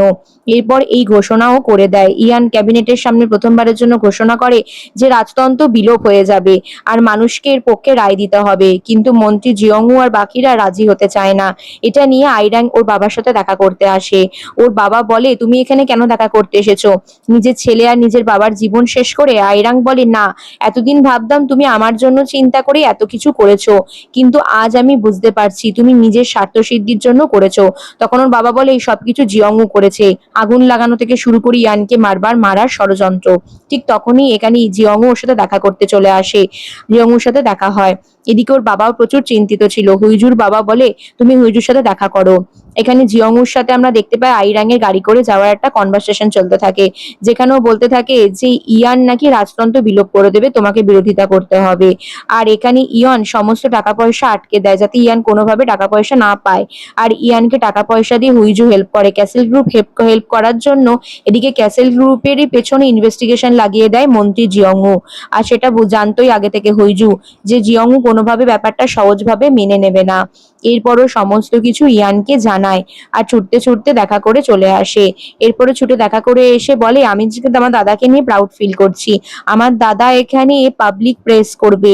ওকে আজকে প্রচুর কনফিডেন্ট দেখাচ্ছিল, ওর গ্রাউন্ডে এখন ভালো কাজ করছে। আমি চাই তুমিও এরকম কিছু করো আর আমাকে প্রাউড ফিল করাও। এরপর আমরা একটুখানি ফ্ল্যাশব্যাকে দেখতে পাই যেখানে জিয়ংও এখানে আইরাং এর কাছে সবকিছু স্বীকার করে নেয় যে হ্যাঁ আমি ইয়ানকে বারবার মারার চেষ্টা করেছিলাম, ভবিষ্যতেও মারার চেষ্টা করব, কারণ আমি হুইজুকে ভালোবাসি, হুইজুকে চাই। এবার আইরাং কনফিউজড হয়ে যায়, ও বলে তোমাকে রক্ষা করা খুব কঠিন। পরের দিন প্রেস কনফারেন্সে হুইজুর দাদা খুব ভালোভাবে মিটিং শেষ করে। এদিকে ইয়ানের পক্ষে পাবলিক একটা ভোট দেবে। আইরাং পরের দিন বাগানে ঘুরে বেড়াচ্ছিল, ওকে দেখে হুইজুরও খুব মায়া হয়। আইরাং এর সাথে এখানে হুইজু দেখা করে আর দেখা করে কিছু কথা বলে। আর আইরাং একটা চালাকি করে, জিয়ংউকে বলে যে তোমার কথাই আমি মেনে নিলাম, আমি এখানে ইয়ানের বিরোধিতা করব। এরপর ইয়ান বলে যে আমি এখানে রাজতন্ত্র এখানে বিলোপ করতে চাই, কারা কারা আমাকে সাপোর্ট করবে। সবার প্রথমে জিয়ংউ এখানে অস্বীকার করলে হুইজু এখানে উপস্থিত হয়ে ভিডিও মানে ভয়েস রেকর্ডিং গুলো সব শুনিয়ে দেয়। আর ভয়েস রেকর্ডিং গুলো এখানে তাইরাং করেছিল। আইরাং বলে যে তোমার হাজবেন্ডকে বারবার মারার ষড়যন্ত্র জিয়ংউ করেছে। এগুলো শোনার পর এখানে হুইজুর খুবই কষ্ট হয়েছিল। এরপর জিজ্ঞেস করে ইয়াং জিয়ংউর দিকে তাকিয়ে, এগুলো কি সব সত্যি? তখনও কটমট করে তাকাতে থাকে। আর ইয়ান চিৎকার করে বলে এখানে যারা এবার জিয়ংউকে সাপোর্ট করবে সকলের বিরুদ্ধে কিন্তু এখানে পুলিশই এখানে জারি থাকবে, সকলকে কিন্তু অ্যারেস্ট করা হবে। এরপর জিয়ংউকে অ্যারেস্ট করা হয়। জিয়ংউকে জিজ্ঞেস করে তুমি কেন আমাকে মারতে চেয়েছো?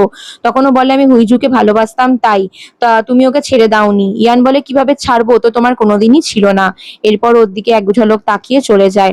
এরপর ছুটে গিয়ে হুইজুকে জড়িয়ে ধরে, বলে আমি খুব ক্লান্ত হয়ে গেছি, এরপর থেকে আমি শুধু তোমার হাজবেন্ড। তার পরের সিনে আমরা দেখতে পাই এখানে রাজতন্ত্রর ব্যাপারে। ও বলে যে আমি চাই এই রাজতন্ত্র বিলোপ হলে তুমি আমার নাম ধরে ডাকো, যেখানে সবসময় রাজা রাজা বলে ডেকো না। এরপর বাস স্ট্যান্ডে ওদের দুজনের অ্যাসিস্ট্যান্টকে দেখতে পাই, জিয়ং আর হিয়নকে। ওরা দুজনে গল্প করতে থাকে আর বলে যে রাজতন্ত্র শেষ হলেও কি আমরা একসাথে থাকতে পারবো। হিয়ন বলে হ্যাঁ তুমি চিন্তা করো না, আমরা একসঙ্গেই থাকবো। এরপর দুজনেই ওখানে কিস করে নেয় আর কিস করতে শুরু করে। ওদের দুজনের বাসও চলে আসে, কিন্তু সেদিকে ওদের খেয়াল থাকে না আর বলে আমরা পরের বসন্তে একসাথে চেরি ব্লুজম দেখবো। তারপরের সিনে আমরা এখানে ইয়ানকে দেখতে পাই। মানুষের রায় কিন্তু এখানে রাজতন্ত্র বিলোপের পক্ষেই, যেটা ইয়ান চেয়েছিল সেটাই হয়, রাজতন্ত্র চিরতরে বিলোপ হয়ে যাবে। সকলে সেটাকে সমর্থন জানাতে বাধ্য হয়। ইয়ান শেষবারের মতন রাজ সিংহাসনের সামনে আসে, তারপর রাজ পোশাক ত্যাগ করে একজন সাধারণ মানুষের মতো হুইজুর কাছে ছুটে যায় আর বলে আমরা এবারে মুক্ত। তারপরে এখানে আমরা দেখি বছর 3 পর হুইজু নিজের ক্যাসেল গ্রুপে ফিরে এসেছে আর পোজ দিচ্ছে। ও নিজের রুম, নিজের চেয়ার সবকিছুকে খুব মিস করেছে, কিন্তু এক গাদা ফাইল দেখে টেবিলের ওপরও ক্লান্ত হয়ে যায়। বলে এত ফাইল কি হবে? ওর অ্যাসিস্ট্যান্ট জং জানায় তোমাকে এগুলো সব শেষ করতে হবে। এদিকে ওর ভাই ছুটে আসে, বলে তোমাকে ক্যাসেল কারো সামলাতে হবে, তুমি পিসি হতে চলেছো, আমি এখানে মেটার্নিটি লিভের জন্য ছুটি নেবো। তারপরে সিনি ইয়ানকে দেখতে পাই। ইয়ানকে হিয়ন বলে তুমি সারাদিন বাড়িতে বসে আছো, এরকম ছেলেকে কি কোনো মেয়ে পছন্দ করবে? বলছে হ্যাঁ কেন করবে না, আমার বউ হুইজু অনেক ভালো মানুষ, আমি ওকে ভালোবাসি। এরপর ওরা দুজনে রেস্টুরেন্টে খেতে যায়, কারণ হুইজু জানায় সেদিন ওর আসতে রাত হবে। রেস্টুরেন্টে খেতে গিয়ে এঙ্গেজমেন্ট রিং দেখায় হিয়ন আর বলে এটা আমাকেও দিয়েছে, তোমারও উচিত এরকম এঙ্গেজমেন্ট রিং পরা। তারপরের সিনে হুইজুর বাবাকে দেখতে পাই। হুইজুর বাবা বলে আমি তোমার কোনোদিনই বিরোধিতা করিনি, কিন্তু আমি চেয়েছি তুমি ঝামেলা অশান্তি কম করো, এবার থেকে তুমি যাই করবে তাতেই আমার সাপোর্ট থাকবে। কথাটা শুনে হুইজুর চোখে জল চলে আসে, সবকিছু মোটামুটি ঠিক হয়ে যায়। এদিকে আমরা দেখি ইয়ানকে কোর্ট লেডি একটা খাট গিফট করে আর বলে এই খাটটা আমি গিফট করলাম, এবার আমাদের একটা সুন্দর ফুটফুটে বাচ্চা চাই, 3 বছর তো হয়ে গেল। হুইজু রাত করে বাড়ি ফেরে। ইয়ান বলে আমার বউ আসছে না, আমি ঘুমাই কি করে, এত রাত হলো কেন? হুইজু বলে আমি খুব টায়ার্ড, দাঁড়াও আমি ফ্রেশ হয়ে আসছি। কিন্তু ফ্রেশ হয়ে এসে ইয়ানের কাঁধে মাথা দিয়েও ঘুমিয়ে পড়ে। পরের দিন সকালবেলা আমরা দেখতে পাই ইয়ান আর এখানে আইরাং দুজনে ভায়োলিন কিনতে গেছে। তো আইরাং এখানে নিজের ভায়োলিনটা নিজের ভাইপোকে গিফট করে, আর এও জানতে পারে যে ওর ভাইপো এখন মিউজিক একাডেমিতে যাচ্ছে, মিউজিশিয়ান হতে চায়। তার পরের দিনে আমরা দেখি ও সুন্দর ঘরকন্নার কাজ করছে। আর এখানে আগের দিন যে ওই আংটির ব্যাপারটা নিয়ে আলোচনা হচ্ছিল, হুইজুকেও আংটি চেয়েছিল, সেটা হুইজু শুনে নেয়। হুইজু বলে, ও আচ্ছা, এই জন্য তুমি আগের দিন রাত্রিরে ঘুমাতে ঘুমাতে বলছিলে? তো এখানে ইয়ান বলে, হ্যাঁ আসলে প্রথমে বিয়েটা তো আমাদের মিথ্যে ছিল। তখন বলে হুইজু, না মিথ্যে কোনোদিনই ছিল না, আমি তখনও তোমার প্রতি ভালোবাসা অনুভব করতাম।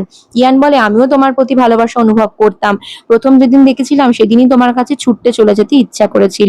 এই বলে ওরা একে অপরকে কিস করে নেয়, আর এখানে হুইজু ওকে কিস করে নেয়। পরের দিন সকাল হয়ে যায়, যেখানে একটা সুন্দর প্রদর্শনীতে ওর রাজার পোশাকটা সাজানো ছিল, যেটা দেখে ওর পুরোনো কথাগুলো মনে পড়ে। হাসি মুখেও বলে যে যাক, এই অভিশপ্ত রাজতন্ত্রকে আমি সরিয়ে দিতে পেরেছি। এরপর ওরা দুজনে হাত ধরে বলে, চলো আমরা বেসবল ম্যাচ দেখতে যাই। ওরা সেই আগের মতন বেসবল ম্যাচ দেখতে যায়, আর যেখানে ইয়ান এখানে নর্মাল সাপোর্টারের মতো পোশাক পরতে পারতো না, সেরকমই পোশাক পরে। হঠাৎ করে টিভি স্ক্রিনে ওদের দুজনের ছবি আসে, পাবলিক ডিমান্ড করে ওদের কিস করার জন্য, আর ওরা দুজনে কিস করে নেয়। তো এরই মাধ্যমে এই সুন্দর মিষ্টি ড্রামাটা শেষ হয়। তো কেমন লাগলো আমার ভিডিও তোমরা অবশ্যই কমেন্ট করে জানিও। ভিডিও ভালো লাগলে লাইক কমেন্ট শেয়ার করে দিও, আর চ্যানেলটিকে সাবস্ক্রাইব করতে কিন্তু ভুলো না। এরকমই আরো ভিডিও তোমরা পাবে, আর আমার সঙ্গে থেকো। সকলেই ভালো থেকো, দেখা হচ্ছে খুব শীঘ্রই।